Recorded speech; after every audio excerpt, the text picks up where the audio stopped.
later on. A few housekeeping for myself before I introduce our um, speakers today. Most of you will know them already, and I'm sure they'll be able to speak to you a bit more about what they do in their various fields. But I'm really, really excited to have them on board. Jazz, I've known for a while now, and she's been great since the first that we spoke, and I shared the idea around Black Valley. She came on board, and she's been very instrumental in having us shaped what Black Valley looked like. And in a similar version, we had for our last cohort, she actually ran the session, and the feedback was brilliant. Akbar, we recently connected. Again, he's been really, really great in just learning from him because of his experience in working with startups and things around that scene. I'm sure I'll tell you a bit more about his role, but with both of them delivering this session, I'm more than confident that you're going to be in good hands for the session. What I'll say with anything that we do at Black Valley, I guess what we aim to do is give you the tools, but it's really up to you guys to make the most of it. So be engaged in the session, take part in the activities, feel free, this is literally home. Like, one thing about Black Valley, I said already, is, we are a community, and we want you to bring your real self to the table. So there's no such thing as silly question. There's no, things that you feel like this might not be the environment to say that, Black Valley is about empowering the Black community. So bring your real self to the table, really. On that note, if you are on social media, we want to encourage you to speak about what we're doing today. The hashtag is Black Valley Events, so quite simple, Black Valley Events. Share the story, share some of the questions, and that's been asked. So yeah, on that note, over to our own. Would you like to take the lead, Jazz, please? Yeah, I'm happy to take the lead. So I just started sharing the slides so you're in the right place, you're in the right Zoom room. Super excited to be sharing around career and networking workshop. To echo what Leke said, no such thing as a silly question. We are here for you throughout this time. You will see that we shared a link as well to the Slido, which is where you can not only ask questions, but you can also essentially engage with us. We want you to be able to take what you need from this session, and we are here to actually make it as specific as possible to where you are right now in your career, in your journey, in your sort of journey into tech as well. So please actually be selfish. It sounds weird to say, but I want you to be selfish. Think about what you need for your next level. So whether that's interviewing, preparing CV, whether that you've already interviewed and it's about money now, or whatever it is, we want you to just lean into that. So starting off with a question, over to you, Akbar. Yes, just like what Jazz said, be selfish. My mum is a really old school kind of African auntie, and whenever I used to do something that my friends did that maybe wasn't great, she would always say, "Are they going to take the test with you? Are they going to be there at the interview with you?" So this is the same energy now. So I want you to start thinking, okay, what is the number one thing that you want to take from this? You could be at home, you could be on many different streaming services, but you're here. What do you want to ask? Can I go to the next slide, please? Okay, so in case you haven't, everyone's got their phones with them. Please take a photo of this QR code. That will take you straight to the Slido question bank. So you can put your question in so we can all see. I'm going to give everyone a couple of minutes. Be selfish. Don't listen to me. Listen to my mum. What do you want from it? Listen to Jazz. What do you really want from it? A key question that reflects on your situation, your career, what you want to find out from this session.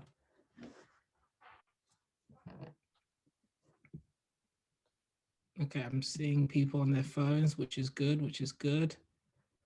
Let's have a look. Taylor is concentrating. There's a couple of people I can't see. So this is good. Okay, with these questions, they can be anonymous as well. You can vote which one you want us to spend more time on. Right, we've got the questions, so that's throughout the presentation. We're going to refer back to this, but I think maybe we should just start with maybe Jazz just talking through some essential tips and advice, and then I'll be coming back later on in the presentation. Thank you for starting off with your questions. Yeah. Thank you so much for these questions.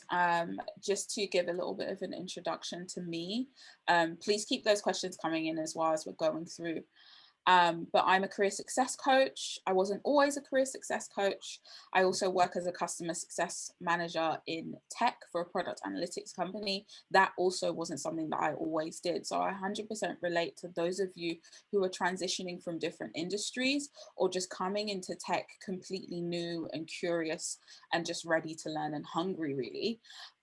For me, my journey, my undergraduate degree was in hospitality management. I always knew that I wanted to be near business and customers, but I didn't quite know what that looked like. After a very disappointing experience in hospitality where I didn't earn enough money and I didn't get enough sleep, I then started my adventure into the world of property, because that's what you do, right? When you get a degree and you look for these sort of top professions, should we say, you look at that and you go, I can do that, I'm going to do that. And for me, my experience in property let me know that I wanted something different.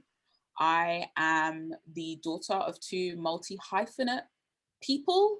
And by multi-hyphenate, my dad's a carpenter and a DJ. My mom's a graphic designer and administrator. I have grown up around entrepreneurs. I've grown up around a certain scrappiness, a certain entrepreneurialism, a certain hustle. Can everyone hear Jazz, or has it broken up for people? No, okay. Let me know. I can hear her. Okay. I can hear her. Let me know if I ever drop out. It's a great internet day. This is a crash course in tech, by the way. This is what happens in life. But ultimately, I grew up around a certain level of hustle that I just wasn't finding in my career. Everybody who was in corporate seemed to be there for the money. But when I looked at the money, it wasn't enough for the boredom that I felt. I'm going to be real. I was a trainee surveyor. Because I'd come in as an experienced hire, I was doing things that the qualified surveyors were already doing and speaking to them, and just realized, actually, I'm killing myself to study this exam to then do what you do. And you don't look like you're happy doing what you do. That and a number of other factors. It's always really fun when you spend months working on a project and your manager's manager assumes that he did it, that the white male in the room was responsible for all of this magical innovation. And sort of all of the other corporate politics that come with it. And that's how I found myself in tech. I literally remember having a conversation with my mum where I said, the next job that I go to has to be like, I'm going for the culture. Like, I'm going for the energy, I'm going for the creativity, I'm going for something new. Because I've got skills that I can bring, but I'm ready to do something different. And then I lifted the skills that I had in property and found a prop tech company. And literally just wrote a covering letter to say, look, I am your customer. I know who you're selling to. I'm passionate about customer service, completely new to the world of startups, but willing to learn. Do you want to grab a tea, coffee? Would love to know more about this role. And they hired me and it worked. And I literally then built my career through having a strong handle on what I brought to the table. So my past experiences, creating opportunities for myself. That's a huge thing that attracted me to tech and still keeps fueling my career to this day. The energy around innovation and the actual expectation, which I found was missing from my corporate past experience, where I'd come up with ideas and somebody would say, oh, there, that's lovely. Get back in your box. We're happy with the very boring, expensive, long way that we do stuff, if that makes sense. So that soul searching led me to tech, and I have been here for what is coming up to 5 years, and I've been working as a coach for 3 of those 5 years. I don't think I will leave. It is a place it is a place that I have had, I've had journeys. It's not all sweet. We are definitely going to tuck into the real reality of being here. But what I will say is that ultimately it's a place where you can develop at your own pace. And that's what I spend my time doing, helping others do that, formulating CVs, personal brands, professional brands, profiles that are attractive to employers, that are, and not only any employer, the ones that you actually genuinely want to work with. So that's a little bit of my backstory. What about? Okay. So Jazz, should we start? Yeah, let's go into I think you should try it. Yeah, you can control the presentation better than me. My PC is playing up. Awesome. Do we want to jump in with these questions? Because these questions are looking juicy to me. Nice. Cool. Which one do you want to dive in first? Which was the top voted? Oh, top voted we have is, how would you recommend going about making a post on LinkedIn advertising that you are looking for a role with a CV attached? So thank you for putting in this question. Thank you to everybody who's putting questions and keep putting them in. This is a really strong question. I love it, first of all, because it highlights that LinkedIn is one of the many places that you can actually build a profile for yourself and let people know you're available to work. The landscape of that has changed a lot. It has become very noisy since the pandemic, with a lot of people saying that they are open to work, but you can still go ahead and do that. I would say literally make a post. But if you're going to make a post, don't just say like, my name is Jaz and I'm looking for this type of role. Tell them what's actually interesting about you. The other thing that I would be really emphasizing in this is the language that you use as well. So if you're going for a technical role, make sure that you're using the language. Make sure that you've done your homework in terms of the skills that are being listed in those roles, so that if anybody comes across it, they know what you bring to the table and how it matches up with what they're offering. But also, what's so great about this question and doing this type of thing is that your network will be clear on how they can help you. So by no means am I saying you posting your CV means that a recruiter is going to come across you and call you up straight away and DM you straight away. A lot of the power within networks like LinkedIn is the friends of friends. And one thing that is so important about building a personal brand, which I would recommend that you do prior to even posting in this way, signal to people what you're actually interested in. Comment on topics and articles that are pertaining to the roles, the industry, the field. Like if you want to get into UX, I need to see you commenting on stuff about design thinking. I need to see you commenting on accessibility and design. I need to see you as part of those conversations. So then when you post your CV and you tell me that you're passionate about this stuff or you have competencies in it, it doesn't feel like it came out of left field. But you want to articulate it in a way that makes it easy for someone else to sell you.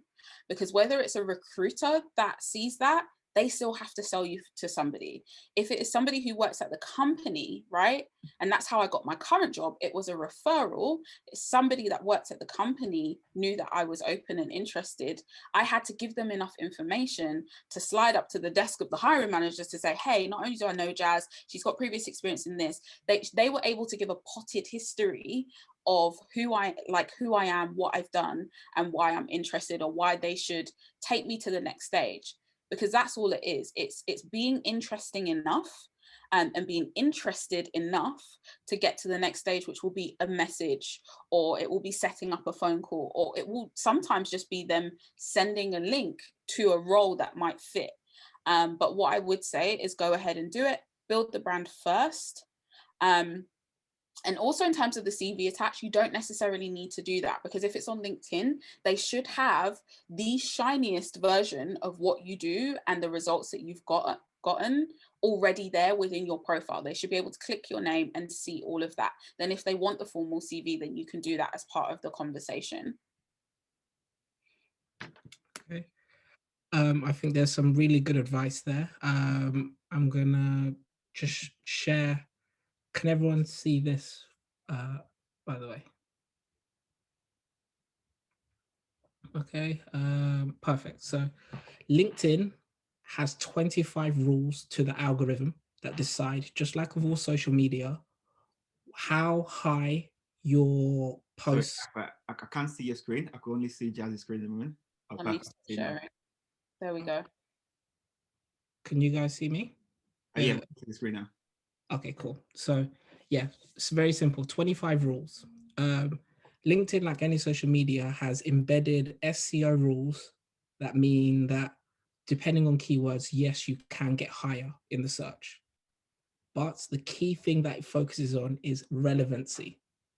If one of the people in your network likes regularly posts and things that you talk about and vice versa, you will live longer on the feed. So the key thing that I want you guys to focus on is not only what am I going to say, it's also what can I engage with people in the comments and the reshares, as well as the likes and the views. That means that I want you to have an opinion on something that is in your space. You guys are young Black professionals. Who is your hero? Who is your go-to brand? So, for example, Ben and Jerry's, a fantastic brand that has been woke on the right side of discussion regarding discrimination, race from day dot. Like their posts, talk about what's going on in the bottom in the comment section of what they talk about on LinkedIn. Use any company as an example. If you see a post that you like or you think somebody else would like, at them and say, Jaz, take a look. What that's signaling to the LinkedIn algorithm is actually you're not there camping, you're not there ghosting, you are an active user, and this is what you talk about. So that's how you put that there. So these figures that you see here are for posts that I care about, that I will want to just, sometimes it's a event article, sometimes it's sharing information that a competitive company are interested in. Sometimes it's literally just a funny meme I think funny about recruitment now. It's got to be my own voice. It can't jar. I can't try and sound like something I'm not. But you have something interesting to say. So that's what I'd first say is understand the LinkedIn algorithm. It rewards giving, and then it returns something back to you. A couple of key points regarding what you should share. It goes video, picture, then text in terms of how it ranks any of your posts. So having accompanying some sort of YouTube video that maybe gets your point across or you want to share. Regarding content, should I just say I want a job or I'm looking for a job? You can add in the circle that says you are open to be hired. And so when you go edit and just under your face, you can put that there and that will turn a green ring around your picture that you are open to work. But then also, the phrase like pay it forward. So if you see a job of somebody that you think would be a good fit, suggest somebody for it, and then you keep on getting amazing feedback on that. There's a number of slides later that will talk about specific communities that you can join on LinkedIn or have LinkedIn posts later on. So hopefully, does that answer that initial question about how should I put on LinkedIn? And I see somebody's put their hand up to talk. Is that you, Saeed? Yeah, so you said the ranking was video and then was it post? I just kind of missed that. Yeah, so video, a picture, Okay. then pure text is how LinkedIn ranks. Awesome. Thank you. Okay. Let me just go back to the Slido questions. Don't peek at our lovely slides yet, guys.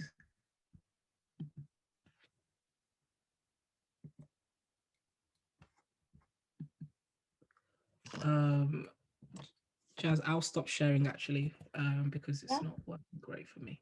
Do you want to jump? No worries. I've got our questions on my second screen here. Here we go.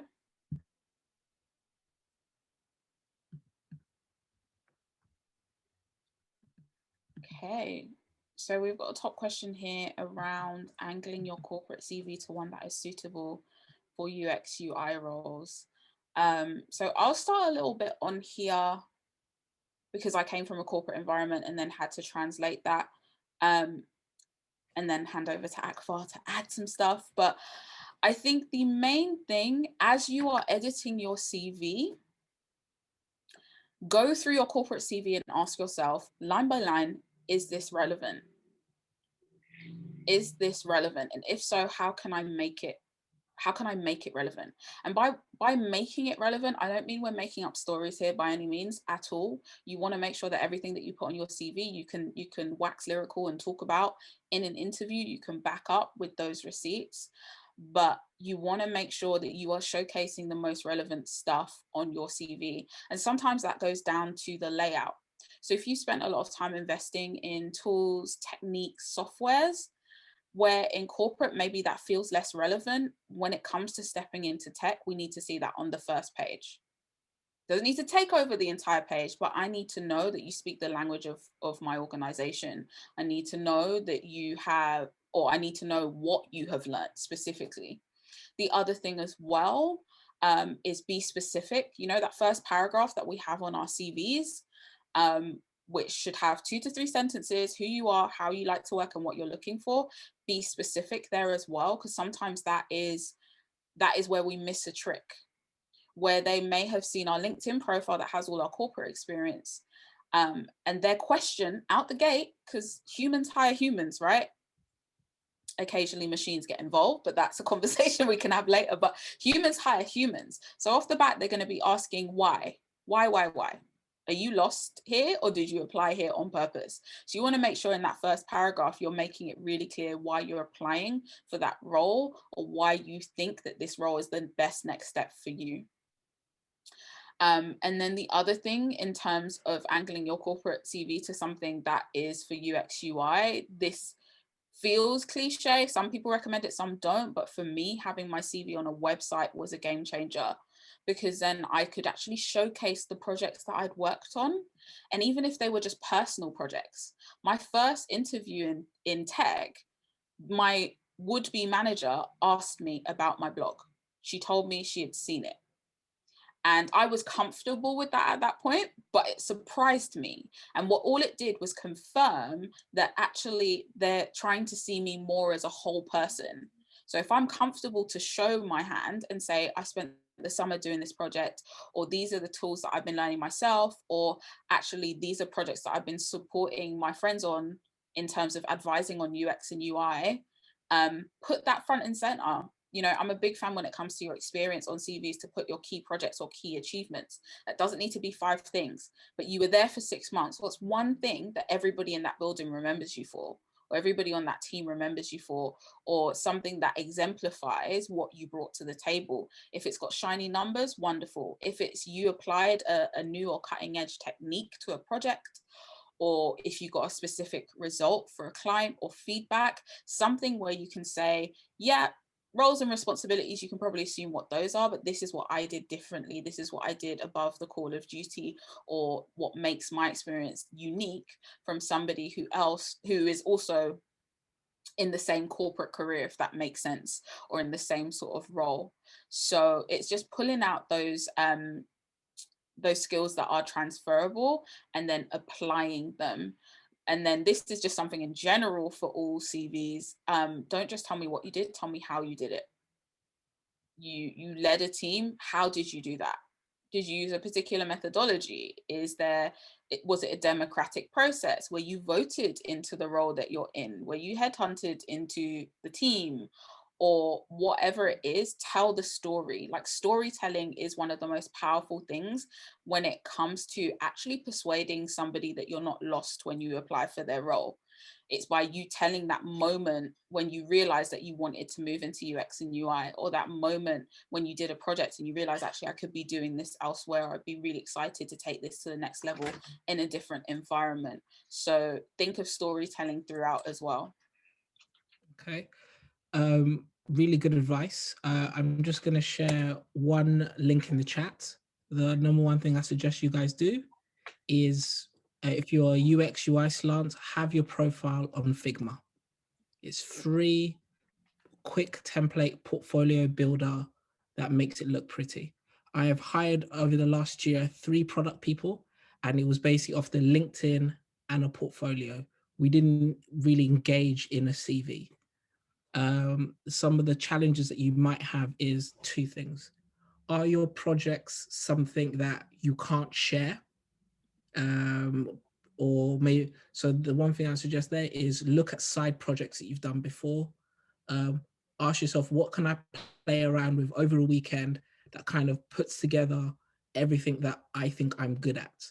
A landing page for your local X. My brother, he's in design as well, and his first project they put on, his barber, like they've been going together for absolutely ages, and he wanted some sort of website and also a couple of designs for an Instagram logo. He said, I'll do it because I want to get into this industry and I just want to show what I can do.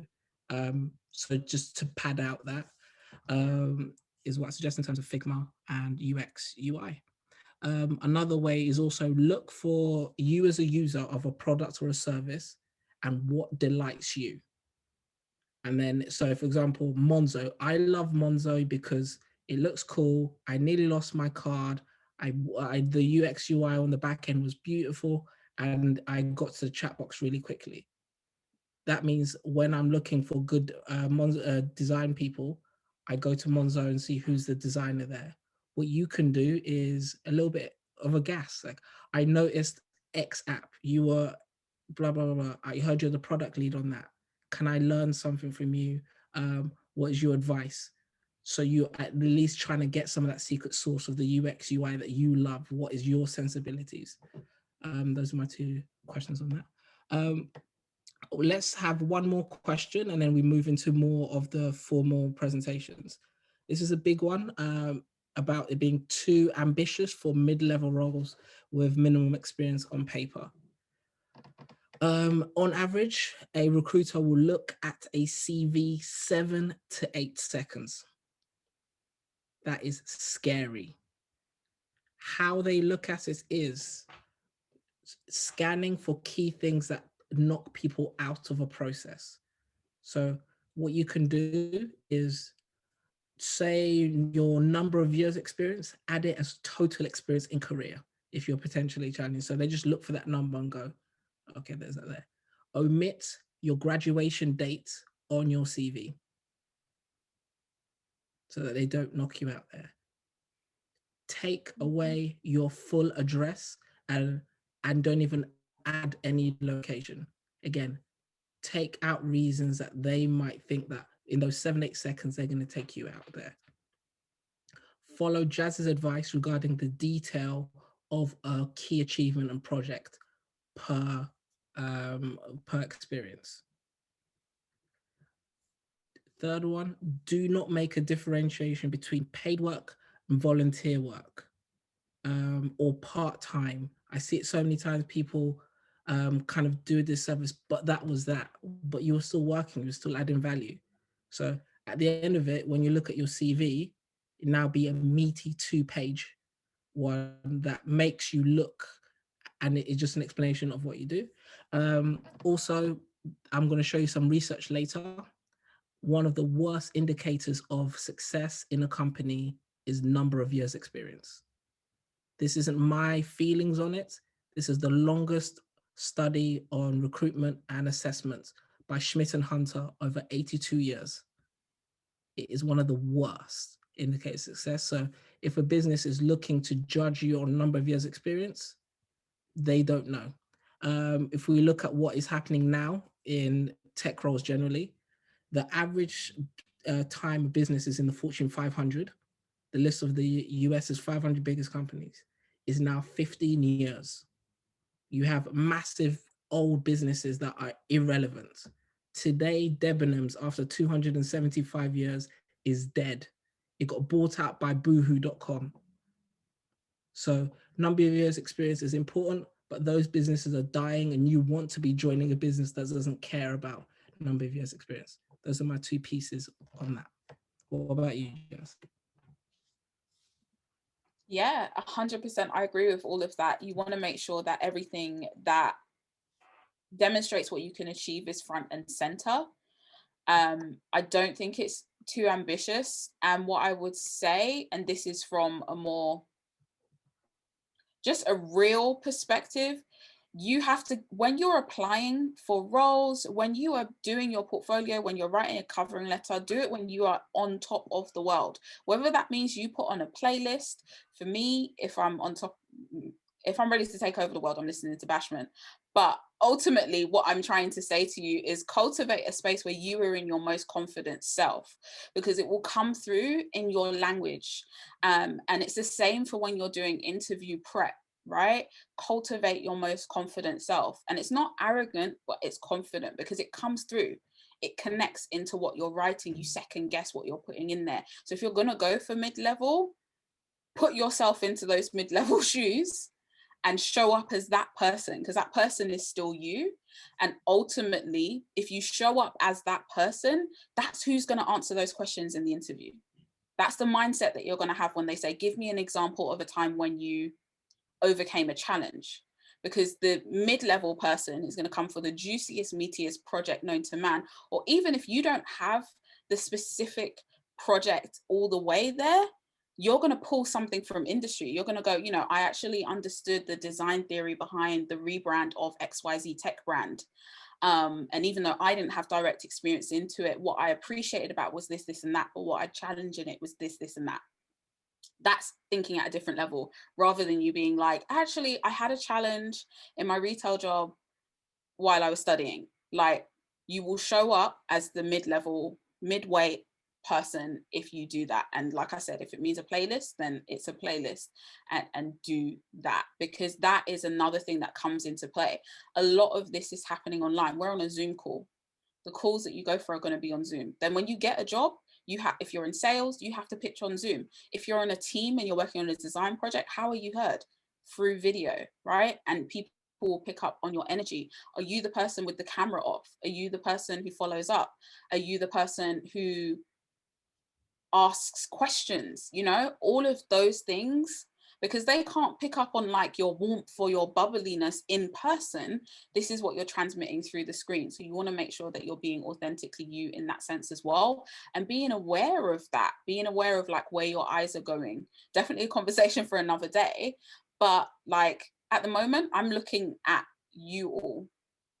I'm looking dead in the camera now. So if you ask me a question and I'm looking dead in the camera, you're getting a different feel. It may feel borderline creepy, but you're getting a different level of confidence here, because I'm looking the camera in the eye and I'm saying, I think I'm the best person for this job, because not only do I meet all the competencies, I really, really am interested in what you're doing in XYZ department and would love to be a part of that project and learn from others in that area. It's very different from me being like, I think I'm good at this job because because again, when we go senior, when we're thinking mid, you will be in front of a room of people that you have to hold their attention, you have to build their trust, you have to build that connection, and you have to lead to get stuff done. So demonstrate that from day dot, basically. Cool. We've just come up to now an hour mark, so let's dive into some of the more formal content. Some of your questions could be asked in a couple of the slides. We're also going to leave some time towards the end for more of your questions. So if some do come up, please keep on using slide there. Awesome. Right, let's jump into these slides. So there's a PDF that will be sent out. Akbar and I are on Slack, so again, we're happy to continue the conversation. But there's a PDF going out about CVs, because I could talk about CVs all day. Mm-hmm. And for the record, I agree with Akbar. I agree with the CV-less life, but unfortunately, I'm shackled to this 2-page thing. Mm-hmm. But ultimately, CVs are usually a place where we get stuck. And these are the top 4, but the PDF will have 25 things, and it's just a checklist. Go through the checklist and see where you're at with stuff. The biggest, and these are the 4 that I've chosen based off the biggest mistakes that I see people, or missed opportunities, should I say. Because your CV is just there to sell you. That is literally it. So you have to be clear. I've said it before. You want to make sure that that hiring manager or recruiting manager doesn't look at page 1 and think, how did you get in here? Are you lost? So you want to make sure you've got a clear understanding of who you are and what you bring to the table. Now, this does not mean that you say that you are flexible and adaptable. Please try not to use the language that everyone uses. That's a given. Please try also not to use the language that's in the job description as well. Right. And I say this with a caveat in the terms of the profile bit. I'm talking about the profile, that first paragraph there. You want that to be a unique cocktail of what you bring to the table. And if you've got space in that 2 to 3 sentences max, then you can put in a little brag, a little why, after leading a blah, blah, blah. My management style is this, or my team working style is this. Show that you are self-aware and what makes you different, and then let them know why you're here. I am applying for this role to gain further experience in this, or to contribute to an organization that is, and that sentence, right? I didn't end it, because you can enter your own thing. You can appreciate them in that sentence, or if you haven't got a specific profile of an organization. So what I always say to people, have an idea of the types of companies that you want to work for. You within your soul and within your spirit might be like, anybody who will take me and give me a job that I can do and pay me a decent amount. That's fine within your soul and your spirit, but I need to see that you're talking to me throughout your CV. I need to see that you're not lost. So I need you to say a mid-sized company or a fintech, even fintech, you know, like use the language of it. And if you have 2 versions or 3 versions of your CV, then that's fine. Let's just make sure that you're not lost. Format it clearly. Please no more than 2 fonts. And we're talking about a traditional CV here. No more than 2 fonts. Some people would say 1. I'm a big fan. My CV at the moment is purple. Okay. So what I would say, we're not trying to be devoid of personality, because the companies that you're applying for are not devoid of personality. Please, no Times New Roman. Heck, if you're going into UX and UI, I need you to use some of the fonts that are accessible. So that's a talking point, right? I only discovered that the other day, that for people who are dyslexic, there's specific fonts that are easier for them to read. There's colors that are easier for them to read, right? Put your source on it, but make sure that it's clear and I can see it. Line spacing is your friend. 2 pages max. Do not write 4 pages. I've worked with somebody who is 50 years old with work experience of 40 years, right? Don't ask me how she started working at 10. We still got her experience onto 2 pages. People do not have time. Respect the person's time. It's the same like when somebody says, oh, I'm just sending you an email with a few of the notes. And you open the email and you realize that you aren't at the end at the first glance. So please, please, please, we talk about it on websites where we talk about above the fold. Your front page is the most precious piece of real estate on your CV. Your front page should actually convince me to read your second page, right? And again, if we apply that to Akbar's wonderful couple of seconds, second page, if you care about it, I need to see you do some formatting to put that on the first page. I need to know what you're about at a glance. I need to see the buzzwords. I need to see enough to know that you've read the job description again and you're not lost. But format it clearly, and then own your story. Use your words to articulate what you do. It can feel very tempting to just write off a list of roles and responsibilities and think because I've got 8 bullet points underneath a job, it looks impressive. No. Some of the most impressive CVs that I've looked at has literally 3 bullet points describing what they do. And another thing, when we go into using your words, and this will be inside the PDF, layer your experience. I have worked in customer service my whole life. But every time I discuss the customer service aspect of a role that I've done, I'm doing it differently. I'm not just saying was responsible for customer success. Maybe my first job, that's what it was, right?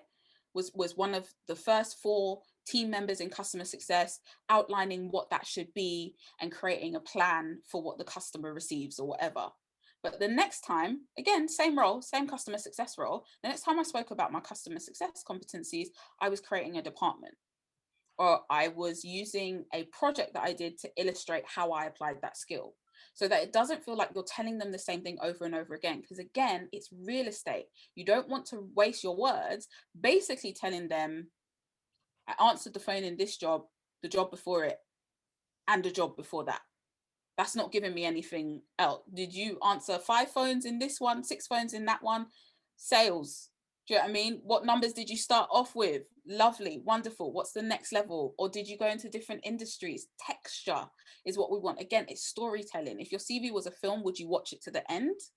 Or would you open it and close it, right? We do that on Netflix. 5 seconds and we're just like, it's not for me. And then an invitation, like I said, selling yourself. It's an invitation to the reader to find out more about you. We do not put the whole tea in the CV or even in the covering letter. It may be the best project you ever worked on underneath the sun. That's why it's important for you to have a portfolio, because then if people want to, they can click the hamburger menu or they can click whatever to get your research process. But for your CV, we need to keep it real snappy. It's an invitation that piques their curiosity. They want to ask you more about that out the gate. How did you achieve that? How did you approach that? What was that like? You know, those are the things that you want people to ask you mentally as they're looking at even the first page. So those are a few points on creating your CV. The PDF will go out, but I want to go on to the next thing, which is about how to find roles. And as Akbar said, we're going to go back to the question. So we'll dip in and out. So Very happy that we're recording this. Keep flowing with us. How to find roles, several ways. Job boards, we have a list of them tucked away in the slide deck, which we will share with you. Okay, we are Black people in tech. There's not many of us. And thankfully, there have been a cluster of people worldwide that have said, let's carve out spaces for people that look like me to get into this place. Black Valley is one of them. There are several that actually have job boards with the companies that you want to work for. So please don't sleep on those. Set up your notifications, set up your profiles on them, because this is a way for you to find opportunities, but also to be found, because they're often a double-sided system. LinkedIn is a double-sided system. You could be headhunted just like you could apply for a role. Company websites. This feels boring, right? This feels like the old school way of looking for a job. Why would I go to the direct company website? But the reality of it, people pay to advertise on job boards. Now, depending on the size or the type of company that you want to work for, they may not have the budget for that. They may just put it on their website and call their recruiter that they've worked with for ages. What does this mean? You will miss the opportunity entirely because your network isn't there, or you aren't working with that particular recruiter. So at the bare minimum, a lot of companies, if they are then going to advertise, they will put it up on their website. Companies love saying we're here hiring. They love having a lovely list of like, look at our teams expanding. So company websites is one, and then communities and networks. And this is slightly different from job boards.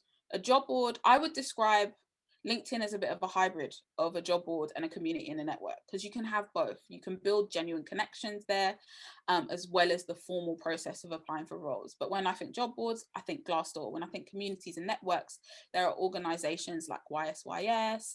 There are organizations, I've recently joined an organization called Black Tech Sales.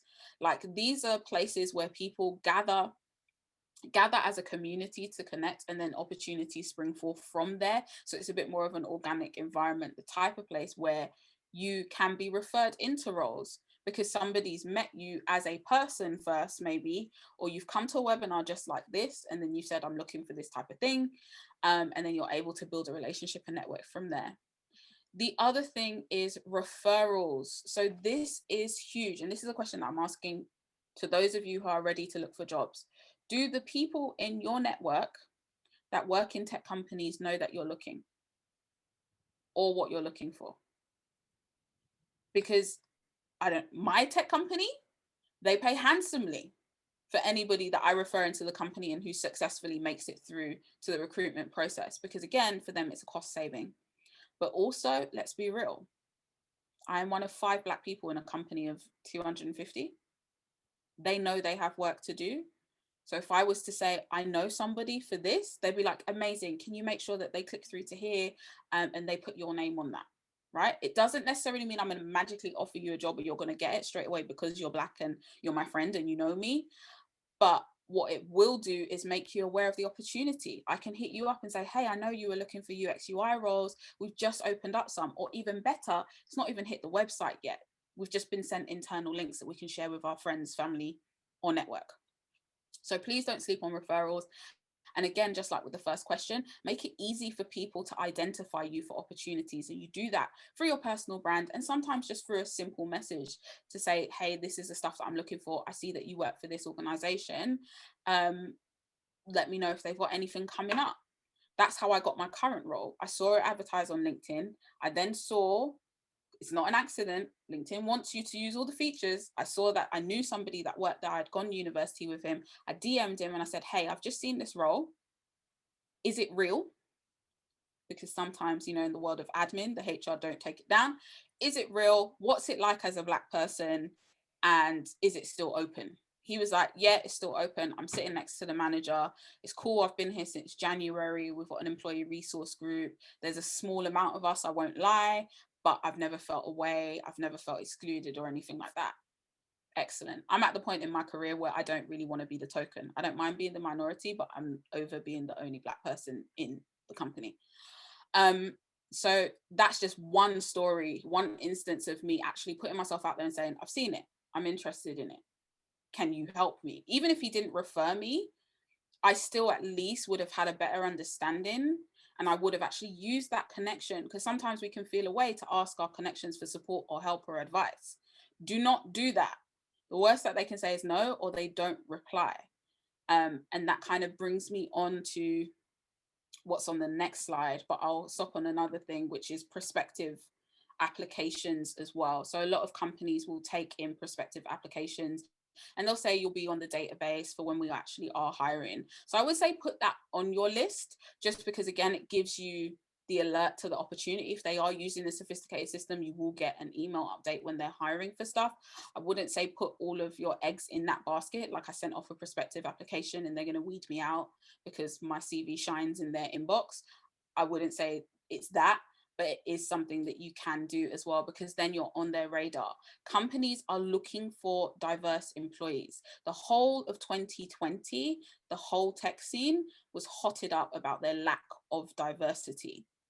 And you decide where you stand on that, because ultimately you don't want to feel like you're only there because you're Black. But the reality is the recruitment process should give you some clues as to whether that's happening.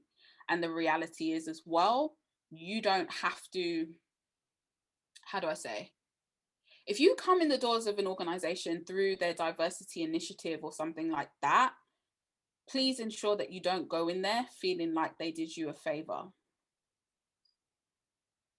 Because I see this happened, right? If I extrapolate, Kelechi Okafor, she did a post. She referenced something in pop culture, right? Because that's, it all mirrors, where she was saying, I'm not a grateful Black woman. And sometimes it can feel that way. I felt that way in corporate spaces. That's why I left, where people expected me to feel gratitude that I was there as this young Black girl who was allowed to do all the stuff, not seeing the fact that I was doing their job, getting paid half of it for it, right? It gets us into sticky situations. If you're feeling like you should be grateful, you're not going to negotiate. If you're feeling like you should be grateful, you're not going to put yourself forward in the way that you should be and speak up and be able to actually truly perform in the role. So that's just an aside there, just to be mindful of, but you decide whether you stand on that, because on the flip side of that program, there's somebody who hopefully cares. Even if it's a tick box exercise, you're inside the building and you always focus on what you want to get out of that. So that was a bit of a side note, but we'll go more into that in the real. And then the last thing that I want to share is around online profiles. So this is a lot around LinkedIn. It's in the CV guide as well, but LinkedIn is not an online CV. We don't want to see millions of words. We want to see highlight reel. We want to see recommendations. We want to see content. So going back to what Akbar said, what was the last thing you posted? I need to see that if I actually DM you with an opportunity, you're going to reply. If you haven't posted or commented or anything, and I'm not saying that you need to show up and be influencer of the year on LinkedIn. There's so much meaningful insight that people can get, and the engagement in terms of the algorithm and everything like that happens when you comment meaningfully, more than 4 words, not just, hey, this is great, like actually meaningfully tagging people and stuff like that. But that's front and center at the top of your profile. That is LinkedIn telling you, we're watching this and we're showing this to other people. We want you to do that and engage. So it's really important to do that. It's a shop window. Put your shiny stuff there. Brag. LinkedIn is the place to brag. Just got off the call with a colleague at blah, blah, blah, blah, blah. And we were just talking about this. Just got off a webinar learning about the latest whatever. It doesn't always need to be directly something that I did, I led. It's just showing people that you're active and you're interested and you're part of that conversation. Also, network and connect. I'm jumping through some of these because they are quite similar. And more than anything, it's going to sound like a weird thing, but when it comes to LinkedIn, I just think of a peacock. The reason why I think of a peacock is you show up there boldly and you make sure that people notice you. That's literally what it is. And how do you do that? By being you. The peacock didn't ask to have the intricate feathers that it has, but it has it. So it's going to show up with it. So you have to show up with that peacock energy of, I am here. This is what I have to bring. This is what I have to give and connect. Have that spirit of generosity. Yes, we're going to brag, but we're not here to just broadcast. We want to make sure that we're connecting with people, but come with that energy that if somebody was even a little bit curious about you, where they hover over your name, even where you've commented on somebody else's stuff, that you are showing up as your best self there and you're intriguing them and really being clear about who you are. Network and connect with people. If you connect with me after this session, do not just hit send. Send me a couple of words. Joined the Black Valley webinar. You don't even need to tell me it was good. Give me some words, okay? These anonymous, I'm just going to connect. It feels like, it just feels like you're just going to connect, right? Everybody wants to feel special. Let's say it how it is. Everyone wants to feel special in it. But more than anything, if you write that to me and then 3 months later my company's hiring and you slide in my DMs, I see that you actually took the time to write a couple of words when you requested a connection. And that's automatically giving you brownie points in my mind. Out of 20 messages, who am I going to reply to? The person who, hey, I remember where I heard you from. So if you're coming in my DMs for a referral, I could be like, Leke, how did they do? What was the feedback? What was they like? That sort of stuff, whatever it is. But you're leaving a mark meaningfully. You're treating that person as a person. So please, please, please. And always do that. I do that, right? I connect with people that I don't know. I've been doing this recently. I connect with fellow customer success managers and I simply write, would be great to be connected to a fellow CS professional. They do not know me from Adam, but they work at the companies that I might one day want to work for. Heads of department, I've written the same thing, right? Find that commonality. Would love to be connected with someone else who also attended that conference. Because again, if you're broadcasting where you're at, if you see somebody post something, you can connect off the back of that. I saw your caption or your summary of the workshop was really great, would love to be connected. Worst thing they do, they ignore it or they say no. It's a free country, it's an invitation, not an obligation. Research and follow people. You don't have to connect with everybody. I'm following Michelle Obama. I will not be sending her a connection. That's not what I'm doing, but I'm interested in staying updated on what they're doing. So you can follow as well. That is an option on LinkedIn so that their content is surfaced to you. So you can do your research in that sense. Find the thought leaders in your space and follow them if you don't feel comfortable to connect with them. And then that also signals your interest. Pay attention to the groups that you're following. One of my previous jobs was working at H&M. I very quickly, when I moved into corporate, needed to make sure that that wasn't showing up on my first page, that the group that I'm following is H&M. I needed to signal to people I was interested in tech. So I'd follow things like Black Tech, Backstage Capital. I'd signal to people, I'm speaking your language, I'm in the space. And what I put on there was build a brand. I have one more slide, which is around networking, which always feels very interesting because it's all online now. You can do an offline social distance walk, but that's a lot to ask of a stranger. But just a few thoughts around networking. Be intentional about it. Know what you want. So if you Slack me today, I invite you, Slack me today. Let me know why. Do not leave me guessing why. You know, hey Jazz, saw this, would love to know your thoughts on this, or I'm looking for this. Make it super clear. So in a split second, again, I know whether I can or want to help you. Do your research. Don't just spam people. Understand who is the person that you want to be connected to. One thing I do when I'm applying for jobs, again, the worst thing that people can say is no.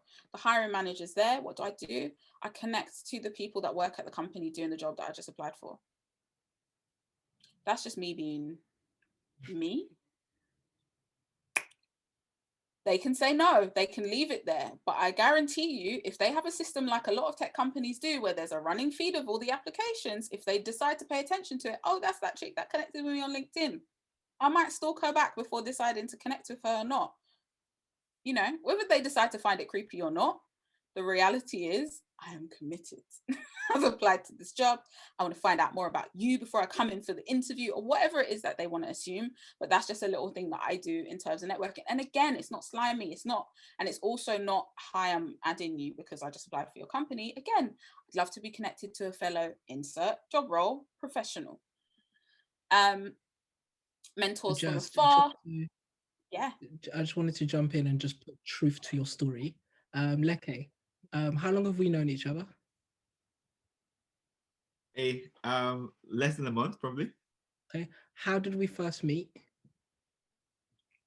Good question. Instagram, I think. Instagram. Yeah. Okay. Like Instagram Live. Yeah. Okay. Cool. And did we first say hello to each other with this in mind a month ago, 3 weeks ago, even? Yeah. So exactly what Jazz is saying is exactly how me and Leke first were connecting. We were on the same Instagram Live. He pitched talking about BV. I think I know this community or that group or that amazing person. But it was the first time BV was put up to me. I was like, okay, cool. Then it was 2 days of us following each other on Instagram. Then I added him on LinkedIn. Then he followed me on Twitter. And then we said, you know what, let's just talk. Um, Everything Jazz is saying is why I'm sitting right here, right now. Yeah, 100%. Nobody will feel a way engaging with somebody who knows what they're about, what they're bringing to the table, and what they'd like to discuss. It helps us prioritize. We're spending our lives literally prioritizing how we spend our energy, who we reply to, what we do, what we don't do. You're making it easy for me to say yes to you. And that's a rule for every part of your career. If you're writing an email asking for something, make it easy for me to say, like, literally one word response, yes, go for it. So that's the same thing with networking. Let me know if you want to jump on a call. Tell me why you want to jump on a call, or what you'd like to discuss. Give me all of those reasons to say yes. But that's an awesome story. I love that. Don't pick brains. Doesn't even sound like a comfortable thing to do. Do not pick brains. Like, if you have a genuine question, you have a question. I think there's an energy around picking brains that's very apologetic. But it's also, it just feels like you've come to take. And that's not the energy that you want to approach anybody with. Even if you don't think you have anything to offer in that moment, you want to make sure that you're coming with that energy of generosity. Yes, I'm going to ask a question, but I'm also going to let you know if you need anything from me, please let me know. Thank you so much for your help, right? Manners. We do not pick brains. And then be clear and specific, which we've touched on a lot, and shoot your shot more than anything. We're sharing a lot of information here, but the bottom line is, if there's a message that you are at the moment contemplating sending, send it. What is the worst thing that can happen? You're not going to embarrass yourself. Hopefully not. But you're not going to embarrass yourself. The worst thing that happens, it gets ignored or they say no. So you have to shoot your shot, because like I said, I listed all the different ways that you can apply for jobs. There are jobs that will never make it to the job board. Can I comment on shooting your shot, if that's okay, Jazz? That's something that I do repeatedly. A story that I'm not going to go into too much detail is a company recently like mentioned that they raised some money, like billions of pounds in evaluation. And I normally get an email from the company saying, just general updates from the company. So it happens that this company emailed the normal update saying, we just raised this amount of money in this round. So I replied back to the email. The email happened to be from the CEO, but you never know whether it's the CEO or like, different people. Without going into too much detail, I kind of praise them for the work they do. I say how I use their platform or whatnot, and left it there. The CEO replied back to my email. Bear in mind, it's like a generic email that was sent to me. I'll say, oh, thank you. Great to hear that you're enjoying the platform. And then I replied back about what we're doing at Black Valley, and it would be great to speak a bit more. To cut long story short, like this company is quite big, and we're now in the concrete partnership conversation. So I think, yeah, it's just literally like, looking for the opportunity and just reaching out to whoever it is, really. Okay, fantastic. Real anecdote again. We got somebody putting their hand up. Can you unmute yourself? What would you like to say? Oh, I was going to share 40 seconds, if that's okay. Please, your time. Yeah. Speaking of shooting a shot, I'm naturally a shy, introverted person, but once I was on Instagram, I was having a look, and I saw this woman talking about how she broke into the tech industry, coming from like a corporate background. So I sent her a message. We scheduled some time to talk. She told me about Black Valley, and I think that's the reason I'm here today. Her name is Jazz, and she's the one giving the the presentation. Number one. Number two, on Black Valley, I saw it live once, and a girl was doing, a woman was doing a presentation, and I thought, oh wow, I asked her a question, it was all really good. I sent her an Instagram invite, she didn't respond to it, but that's fine, because now she's my mentor. Mm-hmm. So I just, I want to say, yeah, shoot your shot. Crazy things happen. I love that. I love that. And actually that leads to one of the questions that was on the list about what helps to develop more confidence in selling, branding yourself if you naturally struggle with confidence speaking about yourself. If there are only two types of people, introverts and extroverts, there's a 50% chance your manager, the person that you're approaching, is one of those. So there is no default to, if I'm an introvert, that's bad. No. Mary Kay, I remember this woman. I'm very old compared to a lot of you guys. My first job in recruitment, she was the quietest person I'd ever met. And this was a 70-person sales room office. And it was everything bad about the Wolf of Wall Street. There was a gong for deals, everything like that. And she spent half of the time on conversations, just slowly reaching out, being humble about it, and asking loads of questions. She won Rookie of the Year over 2,000 other sales consultants because she was literally just her. She was selling into medical device business owners in the NHS. Some of them, a lot of them were admin centric, and they were, maybe there was a vibe there that matched. So I would suggest you are only going to be you. So great self-awareness to admit that you maybe is not going to be gregarious and outgoing like other people, but that's cool. But you're just as likely to get something positive because you're going to be, somebody else is going to be deciding that. What is the next slide? Because I've got, I think, are we moving on to these that I've worked for? Some of them you recognize, some of them you don't. One of the key lessons I learned moving into tech was that you get more opportunities in younger businesses and startups. But that's not the rule of thumb, but this has just been my general experience. There's more of them and they're more willing to take a chance. It's some of those reasons why I moved from company to company have been positions where maybe the role doesn't exist anymore or all that sort of news. But when I look at the most successful transitions is when I've been selfish, when I have said, this is what's important to me. Back to Jaz's point about not picking brains, not being a supplicant. You are something that is rare. And what the business is saying is, for your ideas, I will give you money because your ideas are worth this. So you're going to want something else as well as money. Is it culture? Is it a work-life balance? Is it something that you're interested in? Be discerning. I remember, like, you can always tell in a bar somebody who's just out there for a good time and they're saying hi to everyone. It doesn't matter. So when you see that happening in a party and then they come to you, are you more likely to vibe with them? No, probably, because they're just shooting their shot all the time for everything. So show that you want to go into a specific field or a niche and let that be known super early. One of the questions that people asked was, okay, what can I write about? Maybe I'm more junior in a role. Can you guys see this still? Yeah, okay. So what can we write about? It can literally be just like this post. All of you guys have got content that you can post tomorrow at 9 o'clock.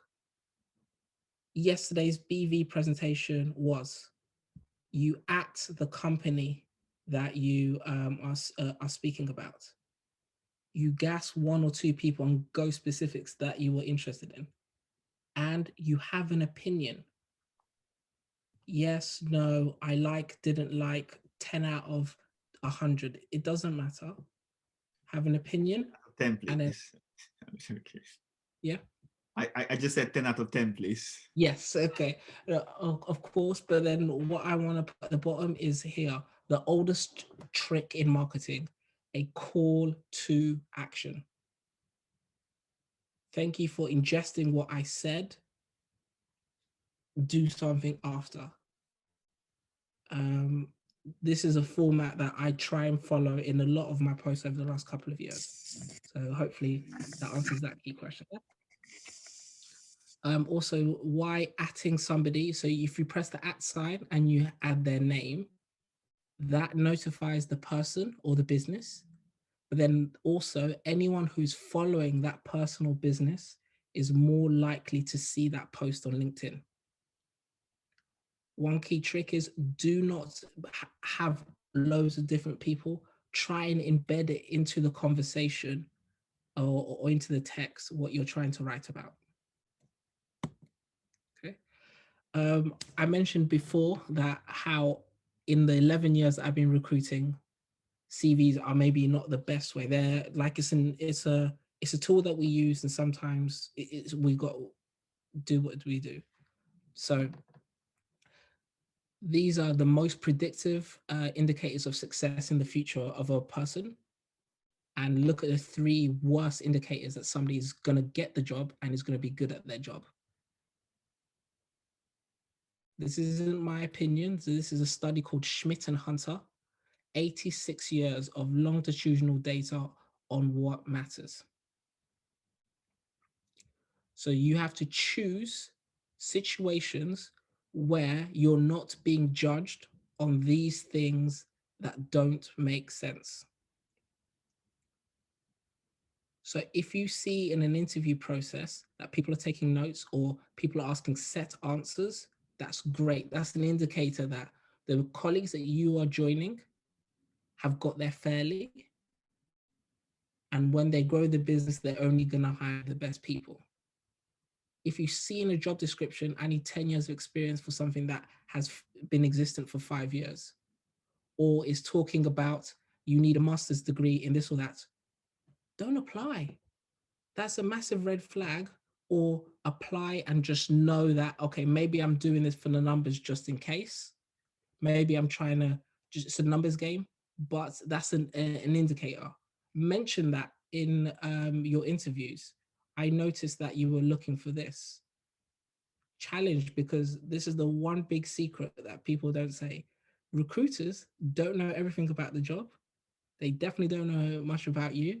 And they, by definition, I hire marketeers, but I don't market. I hear software engineers, I'm not a software engineer. So that first step before you speak to a peer or your direct line manager is kind of you guys feeling each other, and it's kind of like a bit of a weird exchange. Okay. Now we're going to do the real. It's very easy to be labeled as that angry Black person in the office. So what you need to do when you go into a business is know the Equalities Act of 2010, what it pertains, what is discrimination against what, not to use it and throw in someone's face, but just know your rights and negations of the business that you're in. These are the 9 protected characteristics right there. And I'm going to pause for you guys to just take a quick note of the 9. Okay. These 9 correspond to access for services, as well as opportunities and roles and chances of promotion.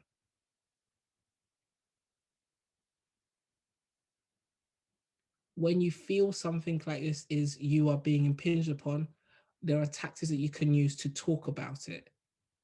Is document as much as you can what you notice. The powerful thing you can do is following in, send an email to that person and say, following on from our chat, I just wanted to summarize. And then you talk about, in a professional terms, your views of the situation. Document it. Don't, you have the law on your side if anything outrageous happens, but just know your rights, know what's protected and isn't protected, but have that backup in terms of written a thing that shows you. Then we're going to now probably talk about what Jaz said. Businesses want you, and people are going to either get a job or lose a job depending on how many of you they hire in 2021. Facts. I last year recruited for 42 startups, and this compared to the year before is way more important now. We now look at diverse teams as working better, shipping better code, selling more. So the fact that you're going into business, it's not a favor. You're making more business for them because of your underrepresented perspective on markets, on products. So when you do feel like that maybe things are, you're maybe I feel alienated or I'm not liking the situation, guaranteed there are other places that would love to have you for these reasons. So you've got the law on your side, have confidence, and also the business outcomes on your side. Recruitment consultants, we haven't really talked about them so far. I used to be one in the agency side. They are an essential part if you work the system right. I'm going to recommend two specific people who I know the CEOs of the business. I know they care about diversity for the right reasons. First one is Bain Recruitment. It's run by a woman called Cynthia. She was a one-man band, and she put herself for a tender to win the recruitment contract for the Houses of Parliament, their support staff. She went up against Hayes, which has 2,000 recruitment consultants in the UK, and Robert Waters, which has a similar amount. She won the contract. So she knows her stuff. Her and her team, they're definitely going to look after you. They will not be recommending businesses that don't care about what is going to be important to you. Second one is Ruben Sinclair. This is slightly less tech focused, more on some of the stuff that they put there. Rohan, again, I know the CEO. This is something that's important to him going forward. If you were to choose an agency, choose one of these two. My recommendation. This will be an interesting way for you actually to see how you network. When you upload your CV, are you going to mention us? How are you going to pitch? So how are you going to make sure that you're the front of the queue of those two people? Jaz said again, there are so many amazing organizations that have led me to be here and success in my career. So many people who did firsts. Let's say in 5 years' time, there's going to be a cohort of people who had their first opportunities in the startup space that I knew through BV. I firmly believe BV is going to be on this list here in years to come. Here are only a few. This is taken from a report called the Black Report, run by Google for Startups and an investor called Andy Davis, who was the person who semi-connected me and Lecky. So there's loads of networks here. I suggest take a photo, but also will be in some sort of feedback as well for some communities. Okay. Job boards. Now, guys, I want you to get out, open tabs, get out your phone, and add each one of these as a new tab on your tech of choice right now. No ifs, no buts. Don't even take notes. Make it real now. Okay, fantastic. Thank you. I'm seeing people moving. Okay.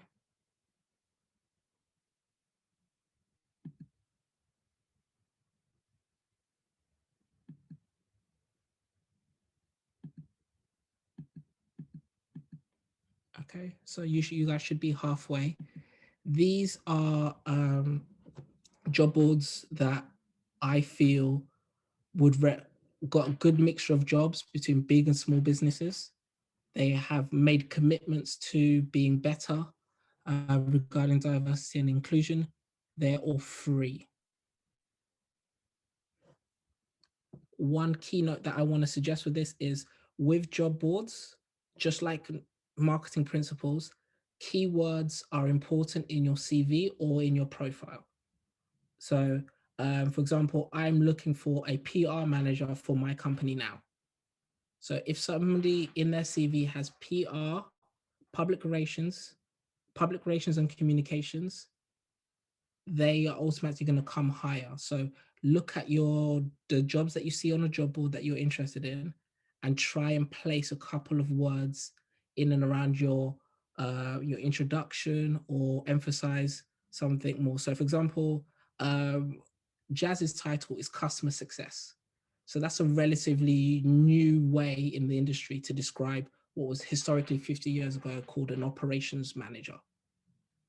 If I came in and somebody was an operations director and a customer success manager, they're the same-ish thing depending on what company.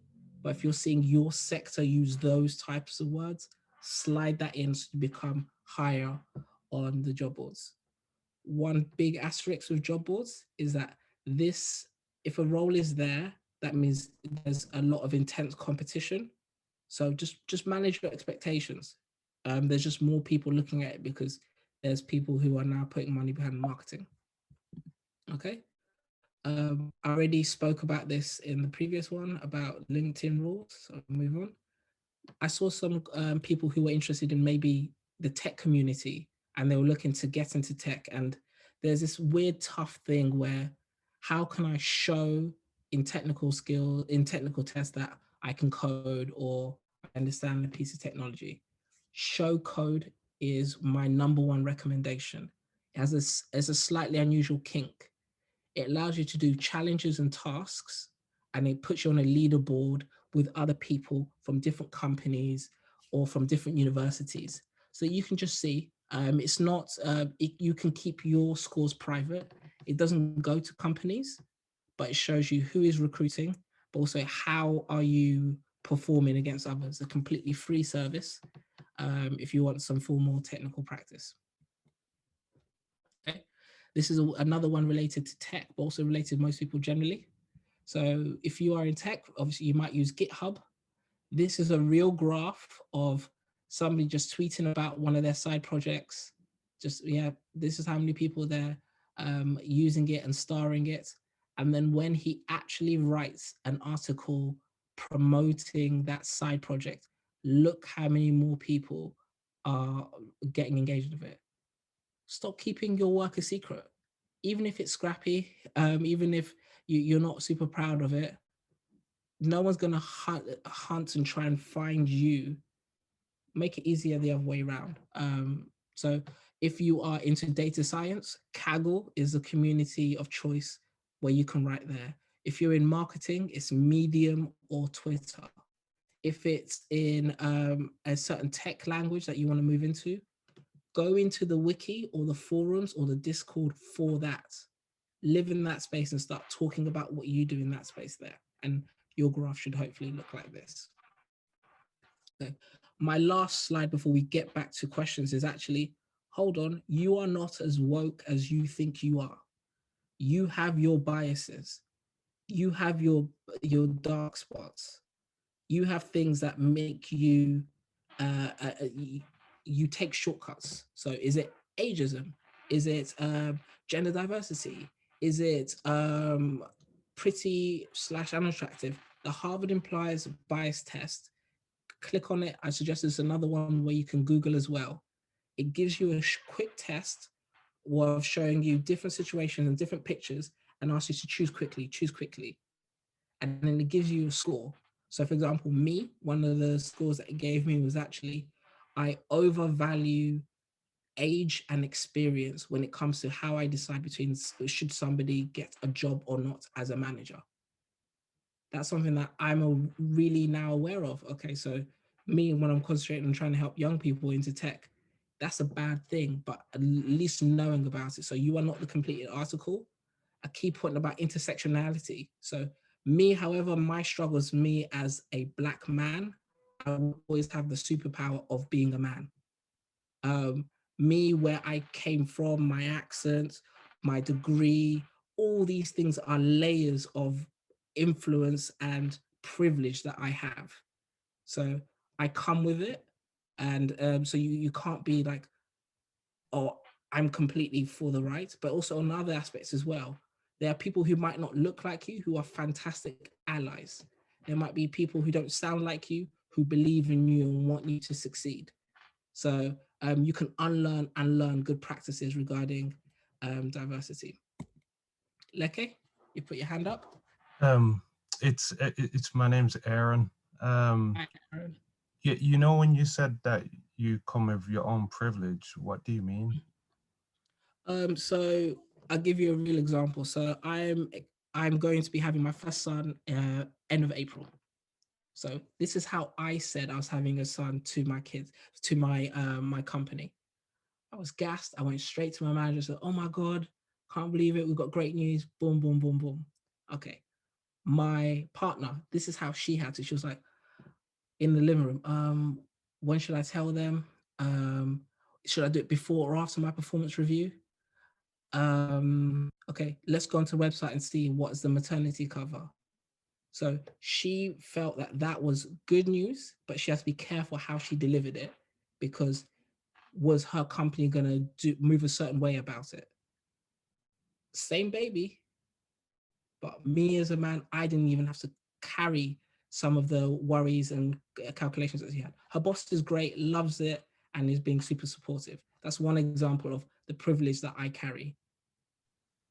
But I do understand with regards to that, but I don't see any privilege, like as a black man, we face so many like discrimination and stuff. The word privilege just doesn't even come into plan. Doesn't mean that I feel insecure about being a black man, very proud of my roots, but I feel like it's like comparing apples to oranges, because of course women are gonna have discrimination in different things, but like just because we're men doesn't really mean that we have something over them. I mean, Yeah, no, even like sorry, so could Aaron, sorry, you yeah. Aaron, I apologize again for getting No, you. no, you don't need to apologize. No, there's no problem.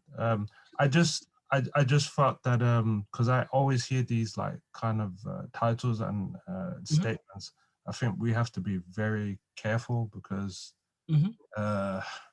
when somebody says that I am privileged, I can give so many. Well, I could bore somebody about how many times I've been discriminated.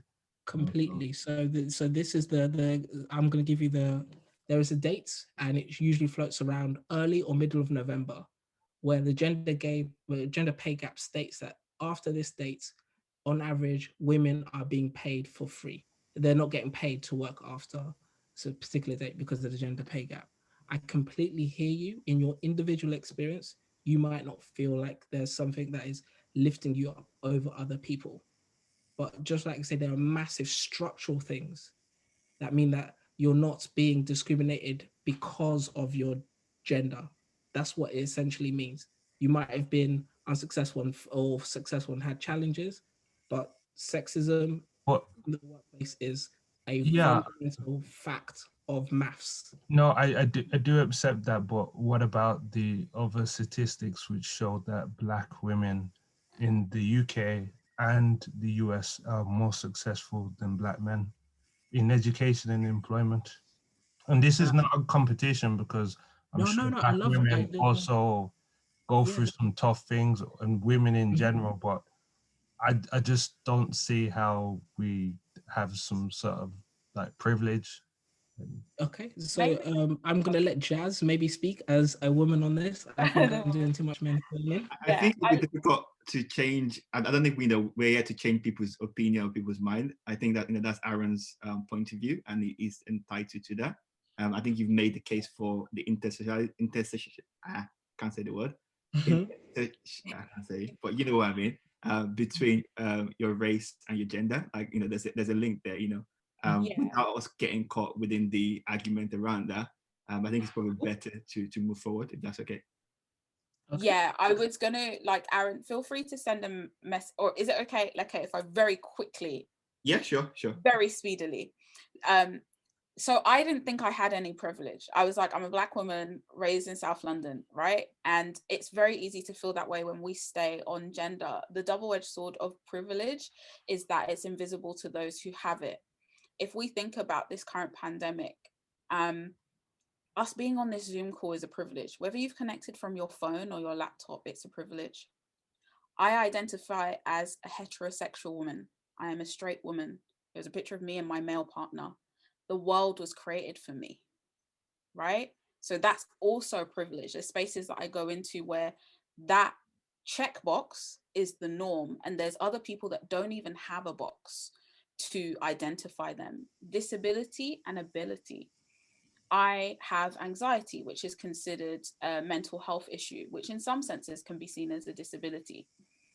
Again, the world of work in some places is not made for me. So when you think about the different ways in which the world in general, but also the world of work was created, there are some differences there. And privilege can be really sticky, because ultimately what we're talking about is identity, race, gender, sexual orientation, socioeconomic class. And again, it goes to the structures that we all face. We all face the same structures, but we face it differently based on who we are and who people have judged us to be as well. So there's so much within it where it's not that my privilege is more than yours or yours is less. It's different. And that's where it's very important for us to acknowledge it, but also see it as a positive. You know, when we talk about, when you go into the workplace, there's going to be people who don't look like you at all, but they care about you. They care to say, hey, can you, you know, I want to give you this opportunity because I'm white and male and I've had enough people asking me to talk on panels and stuff like that. And it can feel like a very abstract way, because I can't lie, we have to be honest here, we're going into the real. Depending on your experiences, you may look at white people and think, okay, I'm gonna be in my box over here. I'm not gonna tell you too much about me. You might judge me for that or whatever. But there are people that get it, if that makes sense. And they know that they won't all the way understand your experience, but they empathize with it. And not sympathy, not, oh, I feel sorry for you because you're Black and you have this struggle. It's, I seek to understand you so then I can use my privilege to help you. You can use your privilege as a man in some scenarios to help a woman because of how society's set up. It's not even to do with anything like that. It's just to do with how society's set up, where they think that women can't do certain roles or can't carry their shopping across the road or whatever it shows up as.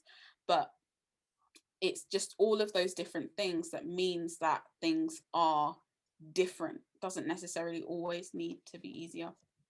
But happy to move forward and chat on Slack for sure. Because thank you. Yeah. Jazz, thank you. That perspective, that I love it when somebody explains something in a more nuanced way than me. The last couple of minutes, I've seen a couple of questions on the Slido, and I realize we haven't talked about money. You got the job. Yes, how are you going to get that cash? So I've just sent you a link here called opta.com/salaries. That takes startups in the UK as one example and looks at what are they actually offering, giving you the medium, minimum and maximum for that title, and very clear number of years experience sliders there. So the first thing you need to do regarding negotiating your salary, know how much you're worth and know how much the market is worth. Number one there. Pitch yourself slightly more than what you're looking for. That's 2. 3, it is illegal for somebody to ask you what is your current salary. They should always ask, what are your expectations? So if you feel a little bit dishonest, if somebody's saying what you're now and you're trying to justify a jump, turn it, well, my expectations are blah, blah, blah, blah, blah, blah, blah. There's one element there.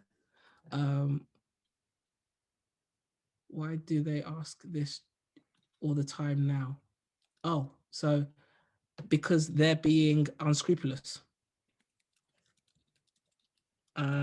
Simple as so. They should not be asking it, and they cannot be asked in it. And if it was something that was, they were asking, they were doing a bad thing. So that's a little flag that they've asked. Just flip it nicely and go, well, my salary expectations are blah, blah, blah, blah. Third thing is negotiate on things outside of potential salary. So what else is important to you right now? What will cost you money to do that job? Will they give you tech? Is it remote working from home? Is there any equity or options scheme? If I am a good job, doing a good job, will I get bonus? Could you negotiate? Can I have this salary review in 6 months in my next period? All these things allow you to negotiate on other things and move around. So for example, the role that I have now and another role that I had in mind, they were 2 different choices. One gave me a chance to be fully remote and said, we're going to review this in 6 months. And that was a couple of thousand less than the other one. I chose this one for a specific reason outside of just the base salary. Jazz, is there any other question that you want to jump on?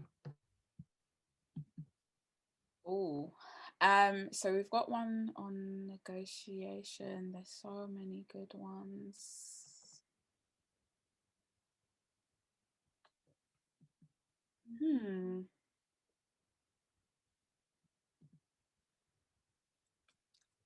I want to go for the confidence one.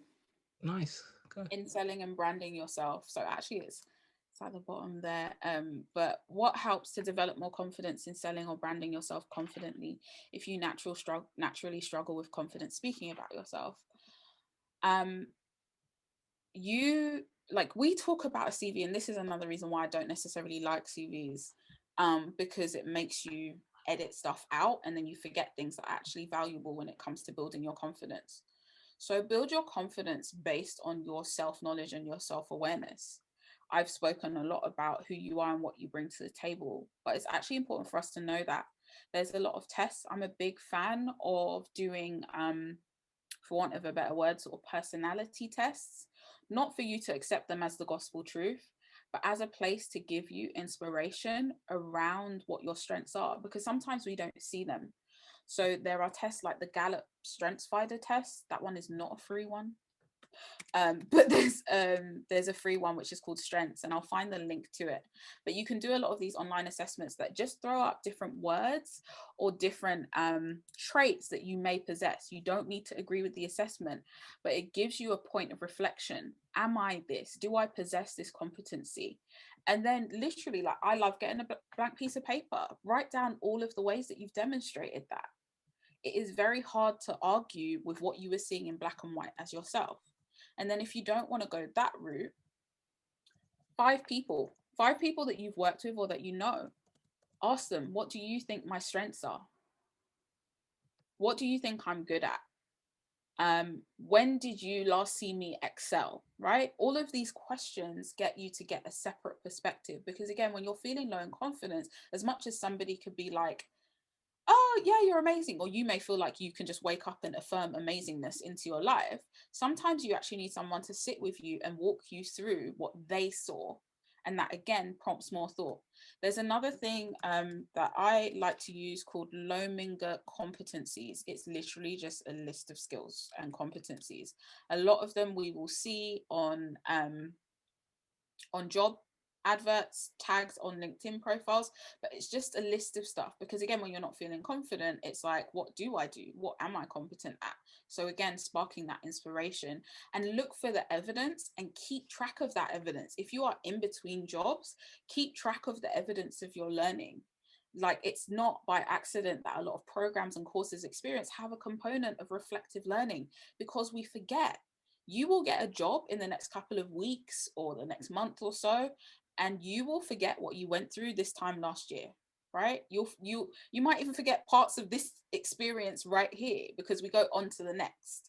But sometimes it's very important to build up your own personal portfolio. So this is not your CV, this is not your Figma profile, this is not your LinkedIn. This is a blank document or a notebook where you write down your wins, you write down your challenges even, and how you overcame them. Or if you didn't, like, what did you learn? What did it teach you? What did you learn about yourself today? Because that's what people are actually asking when they want you to sell themselves.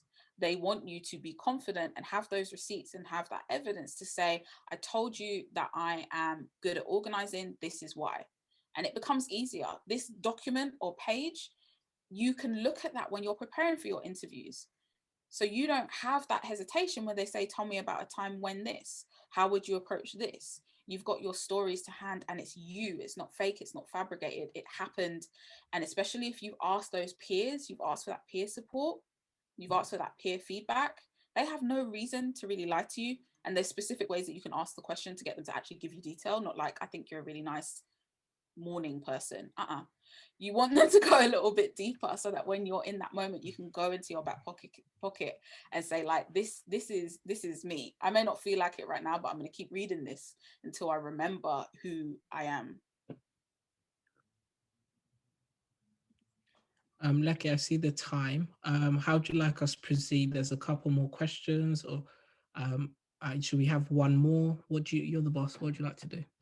No, I think we're in for 8:15, so you actually got a few more minutes. What might be a good idea, as well as the questions and Slido, is seeing whether people have any open questions that they feel that they want to ask.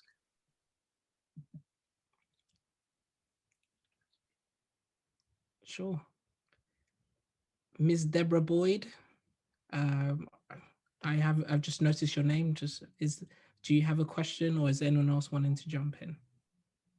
You asked mine earlier, actually, so thank you guys. It's been What one was that? it was just about the mid-level one. Mm-hmm. Okay, yeah. Okay. Yeah, so thanks guys, it was really helpful. Anyone else? Okay, so hello, Akbar. And I have a question about, it's specific for developers though. So I have, plans to apply for junior roles in a couple of months' time. And so would it be Mhm. far better for me to apply for startups or for larger companies? Like, I think I don't know if that's a related question, but that's just the one I have right now. So startups versus a larger, well-based company. So which is far, far better, which is preferable for a junior level role? Okay, so fantastic question. So you will get more hands-on support and mentoring in a larger team and a larger company. You will have more hands-on experience and successes and failures initially in a smaller business. Simple as that. So there are many boot camps I've developed, and they funnel people directly into said large corporations, or if it's a very early stage idea. So last year, for example, I was at Founders Factory, and these were businesses that were literally a pitch deck, a CEO, and let's build. So they were a fantastic place to learn, but there wasn't like loads of documentation. So it's not going to be binary, the choice. I would suggest padding out your GitHub with as many different types of projects as you can, so that tech to tech, you can actually see there could be things that you coming into the market actually know more than a more experienced dev on. So put that aspect to it. Another way that could kind of get you into those roles irrespective is look for technical tests that are language agnostic. So a famous technical test is the Zip Buzz technical test or the Mars rover technical test that gives you the freedom to just show more of what you can do without being an algorithm test where you have to score a certain percentile. So I kind of dodged the question because it's hard, and the answer is both. Okay, thank you. Okay, thanks. Also, I have one more question. So I'm a Black man, but also based in Nigeria. So I think in some ways, I don't know if that's gonna exclude me from so many opportunities. So how do I apply for jobs, or how do I apply for um, positions while considering those facts? Are there certain things I'll have to exclude from my CVs, like my location or where I schooled? Because I don't want my background, like my location, to exclude me for positions I think I'm qualified for. So I do know there's a certain way I have to tailor my resume to not be at a disadvantage to people from different parts of the world. So that's the second question, of course. Jazz, Leke, anyone jump on that? The only thing that I want to add is I work for a company, and we are always trying to look for organizations that are based on the continent of Africa. We don't hear about it lots, but there are opportunities within your communities, and ultimately within the industry that you want to get into. It's your skill. The double-edged sword of the pandemic is that it is very rare.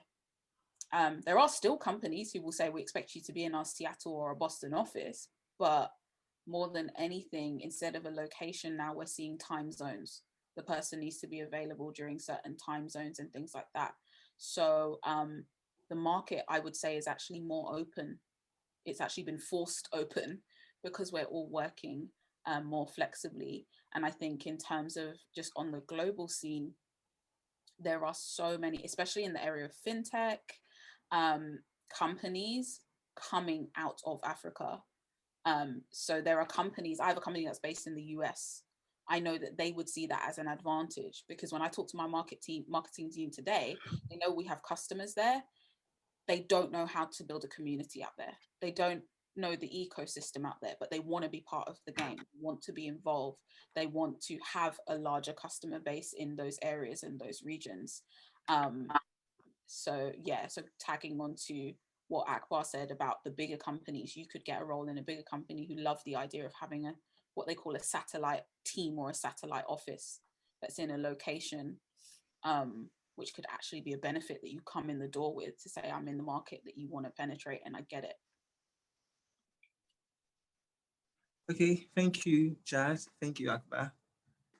Oh, sorry. Just one thing to add as well. I think, definitely don't let that put you off in applying for all these companies. Like, you are a talent. If a company wants you, like Akbar would probably say, they will do whatever it takes to make you happen as a talent and work for them. I'll also say, look out for remote roles. Like, it's a global market now, and actually companies would, as long as you could, make sure you could do your role from anywhere in the world, they would be still willing to hire you in a remote role. So there are, certain websites that are dedicated to recruiting people remotely. So have a look at that. And then the last thing I'll add is around, there's an active tech startup in Nigeria as well. So actually try and plug into those. I think sometimes we forget about things around us, and, plug into those and see whether there's opportunities there as well. And that could be a springboard to something else. Thank you. Who was asking a question? I'm sorry, could I just ask a final question? How does one, so like for reference, for context, I did a bit of work experience when I was 16 and I didn't really build like solid like relationships with the people I was working with. So how does one get a job if they don't have great references or any references at all? So there is one of the oldest tricks in SaaS sales is the testimonial clause. If I work with you on this project or at this certain price or this certain way, do you promise to give me a testimonial? So it would be trying to get some experience, a short-term side gig or anything like that, that you put that in place where I want to be with your team. I will negotiate on this, but will you give me a reference and a testimonial? There's that there. One of the things that you saw on my slide there was actually references are also the least predictive mark of success, but we still need to have them. So give character references or give references that have people have so your mentor, for example, could be a reference. It is one of the superpowers actually Leke and the team at BV are building. So it could be, I've worked with them and mentored them over the last 6 weeks. This is one of her strengths, and blah, blah, blah. And then if you finish with working with a mentee, ask for another one, ask for a recommendation. One of the questions was about networking efficiency.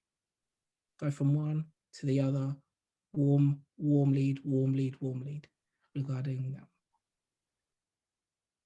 Thank you. Again, I'm just aware of time, but we will come back to more questions if people are willing to stay for questions. But just a few housekeeping from me before we let people that are ready to leave, and then others to stay. Whilst I'm going through this housekeeping, if you are comfortable, it would be nice to take some pictures before we wrap it up. So leave your camera on, change your name to your actual name rather than Leke, because at the moment it looks like if I do take a picture now, that to make the room look bigger, I just actually put my names there. So that would be appreciated. To change your name, you literally click on the 3 dots on your next to your name, and you click on rename. So it should be quite straightforward and easy to do. In terms of housekeeping, the first one is around the surveys. So as a mentee, every week you receive like a survey about Black Valley and how your mentoring session is going. Those are very important for me because I think for me, it's important to measure what we're doing and to improve on it. So not only does it give me a sense of, how your sessions are going, but it actually helps us improve for future cohorts. So if there's anything that you could give back to Black Valley, is making sure you are doing those surveys. If there's whatever reason that's stopping you from accessing them, drop me a message or drop me an email. I'm quite accessible. The second thing that I want to do, again, like I said, there's so many conversations that we're having, but I want to tell better stories of people on the program. So at the moment, I do like an intro of just the mentors. it'll be great to start doing more of the mentees as well. So if you would like to feature on our platform, again, we could feature you about what you're looking to get into. So send me like, a couple of info, I think I've said that in the chat already, but I'll say it later on. And we'll try and feature you as well. What that would do, hopefully, is highlight you to potential employers and what you're looking to get into. So it's free advertisement, really. So I encourage you to take advantage of that, really. The third thing that I want to encourage is today is about networking. Honestly, like I could not recommend networking enough. Like literally, Black Valley is built on that. Like me meeting one person and that one person introducing me to somebody else. Like that's the same way me and Akbar met. But that's the same way I've met. We've got over 100 mentors now in Black Valley, and I think I probably knew 5 of those actively within my network, and the rest has been through that network. So imagine how that 5 people,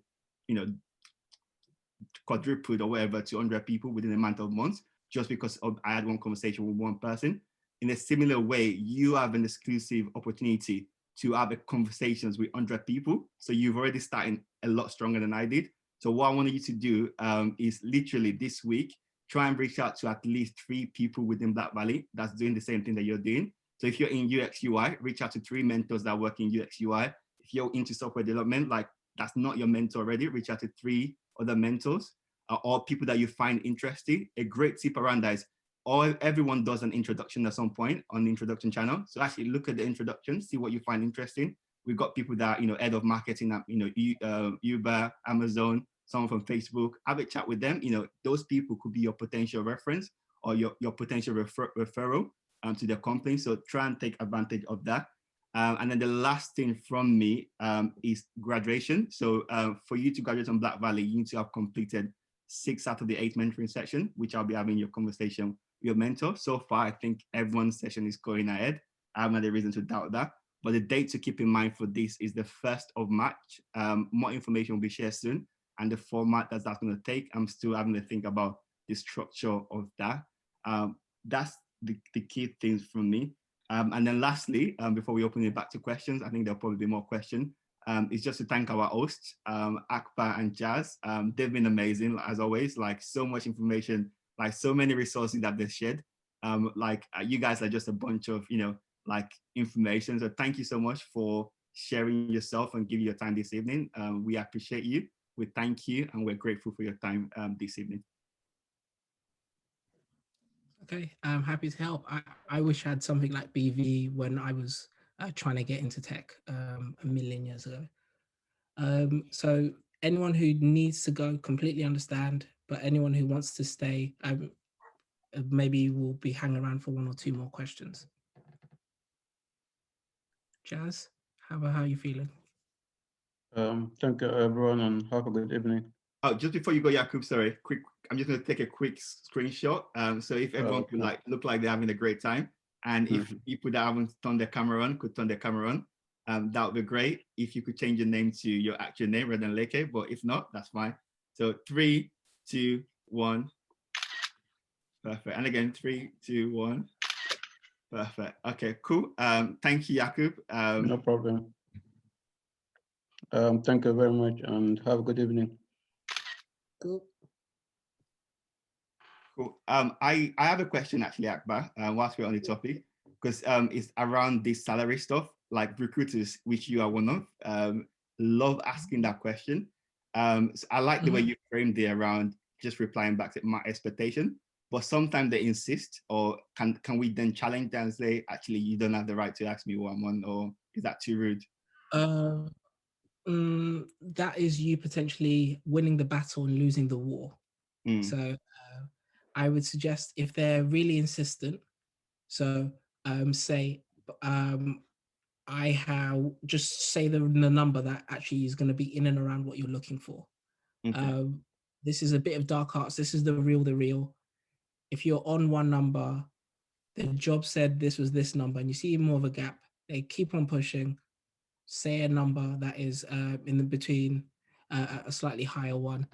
It's part of the dark arts of finding a role. Always preface it though, but I'm looking for things as well as salary. I'm looking for culture. That's just like a way to get out of the conversation and let them give you start selling something else. use the resources. So payscale.com is where you can see salaries for bigger businesses. Glassdoor is self-reported. Glassdoor.com is self-reported data and interview tips. The otter.com/salaries is one, and angellist.co/salaries is another one, where you can actually see the real numbers for real people and real jobs, so you can always be in line. I would add to angel.co as well. Angel.co is one of my favorite websites for looking at jobs, because very early on they were very clear about the salary. When you are in the world of tech, people will assume that you can pay your bills with equity. If that is not the case, then think very carefully if you're going to apply for that job, but always look at the salary. Try not to be sold a dream that, like, when we IPO, then we're going to give you a decent salary, or when we get our next round. Ultimately, the decision's always going to be up to you. If you can afford to take a 3-month contract that will set up whatever it is that you want to do strategically, like I've taken a pay cut to be able to do a project for 3 months. That means that I could walk away saying I set up an entire customer success function. I cashed in on it later. So that's an example when I say, if it is a decision that you want to make strategically, there'll be moments like that where you may consider something. But if it's money that you want and that's how you pay your bills, be wary of the sort of, you can get shares sort of thing.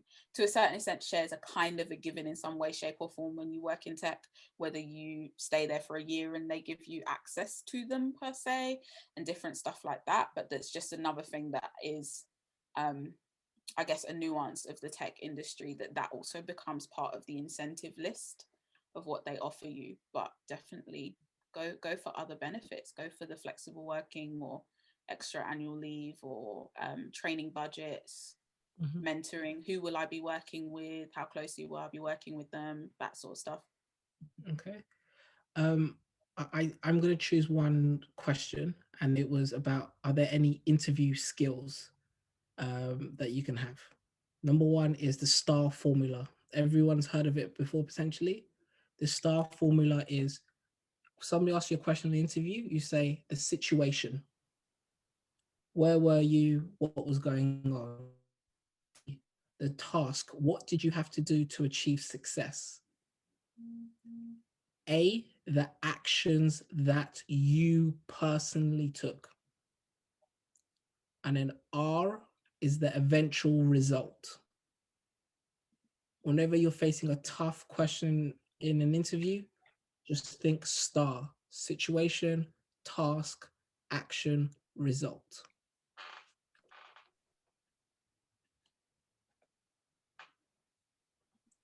Is there anyone else wants to jump in on anyone? Any more questions? I've replied to some of them typing because I wasn't sure we'd have a lot of time, but I think anybody who's on the call now, we told you be selfish, unmute and let us know what's front of mind for you. Listen to my mum. No one else is going to take your exam. I sent a question before. I wanted to know, how would you present yourself if you're starting off as a junior, you don't have any experience, and you've got huge employment gaps? Thank you. Yeah. I had that same problem. This was not last year, the year before that. I went for 4 months traveling back to Burundi and East Africa, where I'm from.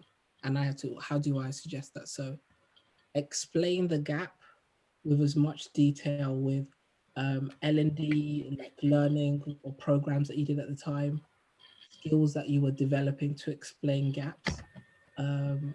So a UMIDI course explaining that gap there. If it's something that's personal that you don't want to share, you can just write there, for personal reasons I took a break.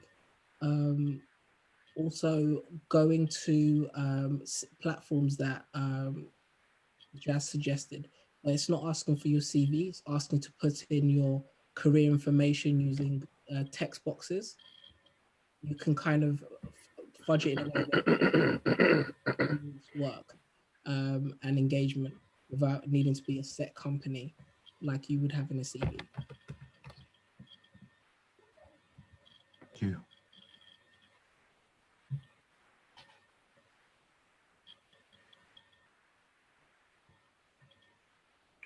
Can I ask a question regarding how much you might want to consider when you get some kind of contacts from people on LinkedIn?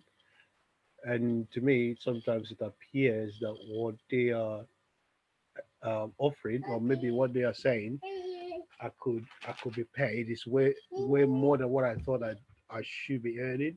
In terms of, I know I haven't had maybe 5 years of experience or 4 years of experience, but in the course of having a chat about the job role and about my experience and all that, oh, some people go, but we thought actually you got up to 4 or 5 years experience, and that's what we thought the role might be relevant to you. So they're giving you like 60K job, but somehow I don't know why that comes through to them, that obviously might have that much experience has to be offered 60K for a start before the conversation even started off, and then obviously they realize maybe I'm just a junior person in terms of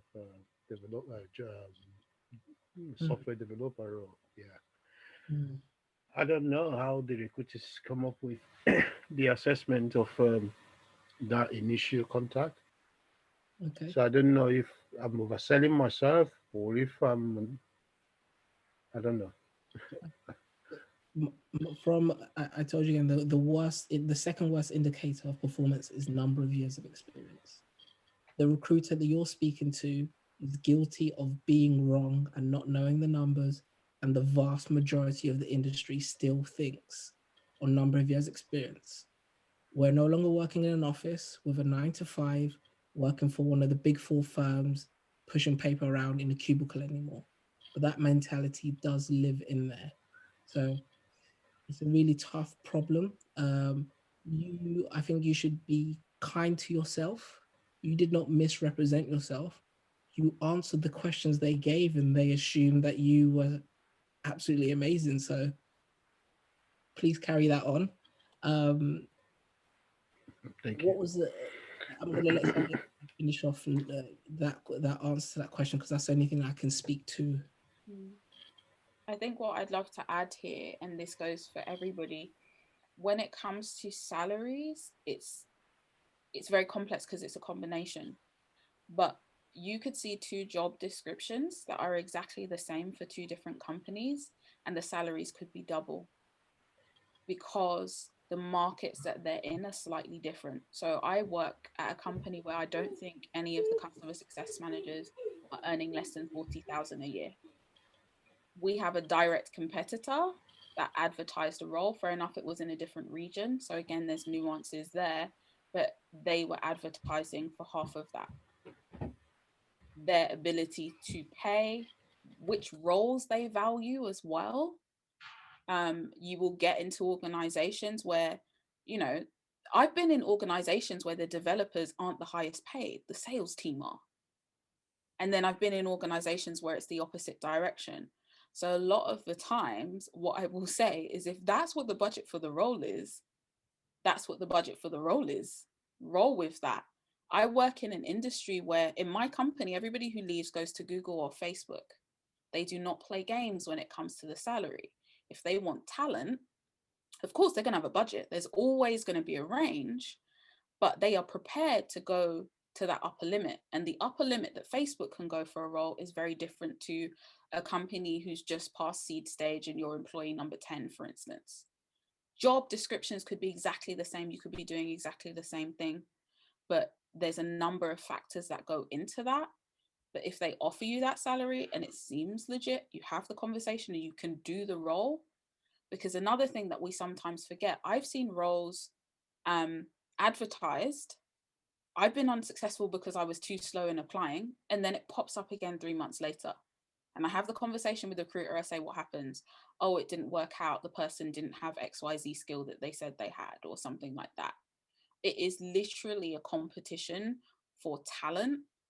And ultimately, if they look at you and they say, you can do the job, you've got like that perfect blend of skills to do the job, they will place a higher value on you. So for instance, when I moved into tech, I was one of 3 people in the building who worked in the property industry, and our customers were property. We were a prop tech firm. That's who we were talking to day in, day out. Because I had that experience, I came in at a higher salary than anyone else, because they knew automatically the experience that I brought would be different. And this is a company who says you don't need to have property experience. But again, they valued having somebody else who spoke the lingo and could lead on project. And that's what I did. I came in there and I led on what they hired me for that made me special, and then made them pay me more money for that. So it's understanding what the company, that's, I'm here to finesse people out of money, you know. I'm here. If you have the budget, do not watch other people's pockets, okay? Don't worry about whether they can afford you. And this is separate from this scenario, of course, but in general, don't worry about whether they can afford you. The job that I'm in right now, I came out of it blazing hot, because the job before it, they decided they wanted to pay the person who did the same job as me, but happened to be male, was based in the Canadian office, who I trained after setting up the entire department, more than me. He got a performance related bonus. They told me, we're not profitable yet, so we don't do those. I was friends with him. So this is another thing that has helped me in my career, is not being afraid to talk about money with people. We had built a trusted relationship, and I was doing 2 roles. I was doing customer success and sales ops, right? And he looked at me jokingly and he was just like, you're literally doing 2 jobs. You do way more than I do. Your bonus must be massive. I said, bonus what? Huh? He goes, don't you get a bonus? And this illustrates the intersectionality, right? I was never taught that I'm expected to negotiate. He also came in the gate via a recruiter. So the recruiter kind of did the negotiating on his behalf. There's so many moving pieces. But for me in that moment, I realized you're paying me different. I went for my money. They decided they didn't want to pay me my money. And so I left. So I was on fire. So best believe I had to do some soul searching to say, actually, I messed up because I didn't negotiate, and I wasn't as aggressive as I should have been. And I use aggressive not in the, I use aggressive in the word aggressive, i.e., we're going to have a meeting every 3 months until my bonus shows up on a piece of paperwork, because I'm making you money. You make the companies that you work for money, whether you're in UI, UX, customer support, development, whether you answer the phones, you make them money. So it's important for you to value yourself in that way. They're not doing you favors. You're not doing them favors. There's an exchange going on. So when I came into this job, I was armed with not only what my previous colleague's salary was as a male in customer success. We had conversations. We went onto all the salary websites that we just shared there. And I went in to negotiate. They said, no, they didn't meet me at the number. So I left. So then when I went into this role, I came in guns blazing. I literally just lifted the average salary from LinkedIn, which was about 15K more than what I was on at the time. I looked at the benefits. I was just like, okay, this is the number that I'm going to go in for. So when we had that conversation, they said they were ready to offer. I said, this is the number that I want. They said, okay, we can't quite go to there, but I work in a role where there's commission. So they were just like, but we can go to here is a basic and here is an additional commission. Now, when I say here, they basically hit me with a number that was 10K less than what I asked for. So I was just like, cool, you're a bigger company, so I can finesse you, because nobody who works there goes on to work for anything smaller or anything less. It was also a temporary contract. So this is what I mean when I say there's other things to factor in. So I was just like, well, if I'm really not happy with the salary, then I'm only there for a year. But also what they didn't know, because again, I didn't take none of your business what I was on. They didn't know that what they offered me apologetically was still several £1,000s more than what I was on before, right? I didn't have to show my hand for that. They sent over the paperwork for the role and it had the figure that I asked for on it. If I had not had asked for that figure, I wouldn't have given them an impetus or even given them that moment to let them know I value myself higher. Because what's happening I was lucky in the process, my negotiation took place with who would be my manager. So I'd already razzle-dazzled her. She wanted me as part of her team, to the point where she phoned me up and said, I just want to make sure that you saw the number on your contract. I was able to go and fight for you. I think you'd be such a good benefit to I haven't worked one day at all, right? I have not worked here, but she went to bat for me, but I made it easy for her to do that. And I gave her the figure that she can go into bat for. It's the same when you're in a role and you're going for a promotion. You need to make it easy for your manager to go to bat for you, to whoever is above them. But I just say that as an example to say, negotiate every single time. Practice it. It's a muscle, but you have to negotiate. This is taught in the school of the rich white men, right? And it takes a while to trickle to us. It takes the painful thing of, why am I struggling to pay my bills? Why is it this Don is always paying for everybody's drinks? What do you get paid? Right? That's the reality of what happens. When people tell you where they go on holiday and you're just like, this don't make sense. Make it make sense. We do the same role. I've been there longer than you. And again, I'm not saying don't climb inside other people's pockets, but don't ever watch the pocket of the company. They will have a budget. It's your job to go for the fullest extent of that. And again, don't set yourself up to be an imposter. If you know you can't, if you're wigging it, you can do 10% of the role and it's a super duper stretch, then you decide where that number lies, because they're going to expect something from it. Anytime I finesse money out of somebody, I know that they want an extra project from me or an initiative or whatever, but it's an exchange. Cool. Wow. I think Deborah had the hands up. I don't know if you still have a question. Yeah, just really quickly, I just wanted to ask, how can I make an impact remotely? Seeing as like what you both were saying about everything's kind of virtual right now, like how would I be able to make an impact in my interview and like working? I'm very tactile. I like to see people. I like to banter. You know, that's my personality, and I think I will struggle with doing that virtually, and especially as it's going to be my first role in like UX UI. Like, how would I navigate that? Yeah, it's tough. So we were talking about it before we came on. Is like, what is your setup in your place? So right now, for example, I have got a lamp that I put there and little stuff like that. Exactly that. So little things like that. So make sure you're on good Wi-Fi and also ask specifically for video as opposed to voice. So most people are saying, I'm going to have a video call as opposed to a phone call. Get that there. Second point is try and do as much research as you can about your interviewee. And at the beginning, let that be a warmer, pull something out, university they went to. I really like, oh, I use that thing in your second company, but don't make it about the current job. I used to be in sales I used to sell university MBA programs. The biggest deal I ever made at that company was a guy who used to work for an international banker wanting to do his EMBA in London. He sat down, he'd just been interviewing with 8 different other universities that were higher ranked than us, and some of them were even cheaper than us. I looked and it was like, he was an opera singer and he had a French name, but I was in Amsterdam and I was like, why is a Dutch person speaking there? For those 45 minutes, we just started speaking about that first and foremost. And now it's a people to people thing. So really digging that out and taking a bit of craft to speak to the person in the room. And then the last one is follow up with an email message and a LinkedIn ad. Thank you very much. I really noticed that blah, blah, blah, blah. That question was really tough. Looking back on it, I would have said blah, blah, blah, blah. So now you got, there's a 7 points of contact sales theory. You only trust people if they've touched you 7 times. Add as many of those before and after the meeting. I would add something on there as well. And this is even before, some of you have companies in mind, connect with them on things like Twitter. Every tech company that I've worked for has a live feed of anybody who tags us on Twitter. We know the people who tag us on regs.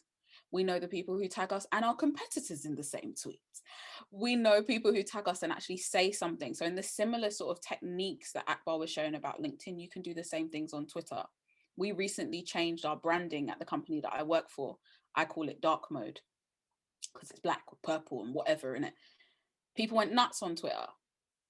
but we pay attention to them. Our marketing team clicks into them. If their bio says that they're a blah, blah, blah thought leader, da, da, da, but also from the point of view of people applying. When I sat in my interview for the company that I work for now, and this wasn't the first, no, it could have been the first interview. Won't lie, it was the first interview. I was like, I'm a fan of your product. I've used it for years. Right? Even if that's not true, I tried out the trial. I like your approach to onboarding.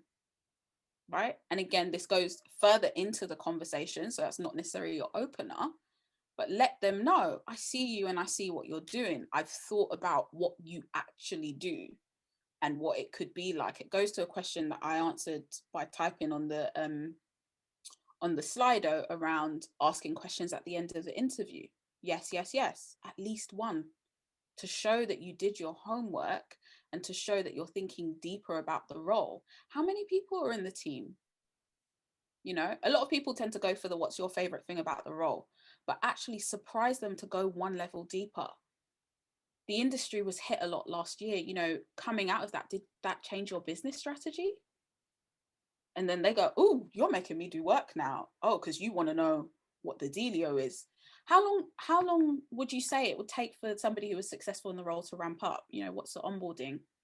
Okay, and are there any things that they particularly spend the time learning or stuff like that? Roles, it can seem like you're being sort of cheeky, but you will be remembered as the person who is asking questions as though you are actually really, really interested. Like, as in, if they offered you the job on Friday, you would be ready to start on Monday because you've thought everything through. Because also there's a reality where people send out an offer and then the team is like, why are they taking so long to reply to me? What is going on? There are people that will make an offer to somebody who they think is more likely to say yes. And I'm going to be real, when you work for a tech company, you will be given a nickname, you will be sent a hoodie, you'll be sent a mug, you will be low-key expected to change your background image on LinkedIn, okay? They move clicky. So they need to know that you're down for the cause, that if the brand color is hot pink, Yeah. that you don't mind wearing a hot pink hoodie. She's not joking. I literally do onboarding for all of my staff, and yes, it's absolute fact. All right, thank you so much, guys. All right. I think, any more questions, or should we say goodbye and you leave you guys to dinner? Yeah, I think we should wrap it up there. It's been great, guys. I mean, for you guys to stay even this longer tells you how much tells us how enjoyable it's been. Yes. Oh, sorry. One last thing from me, a bit more information. So Akosua, who is one of our mentors, offered like a talent den profile thing. I actually don't know who's taking it up, but again, that's an opportunity to find a bit more about yourself and what sort of role you should be looking at. You know, these things do cost if you were to do it outside with someone else, and she's doing it for free. So take advantage of that. I mean, it's not compulsory, but it's something that we recommend. Yeah, that's it for me, really. Have a lovely evening, everyone, and enjoy the rest of your week. And we'll see most of you again if you're joining us on Thursday for the networking spotlight event. Hopefully see you soon. Thank you. Bye, Thank you everyone. very much. Bye. Bye. Bye. Thank you.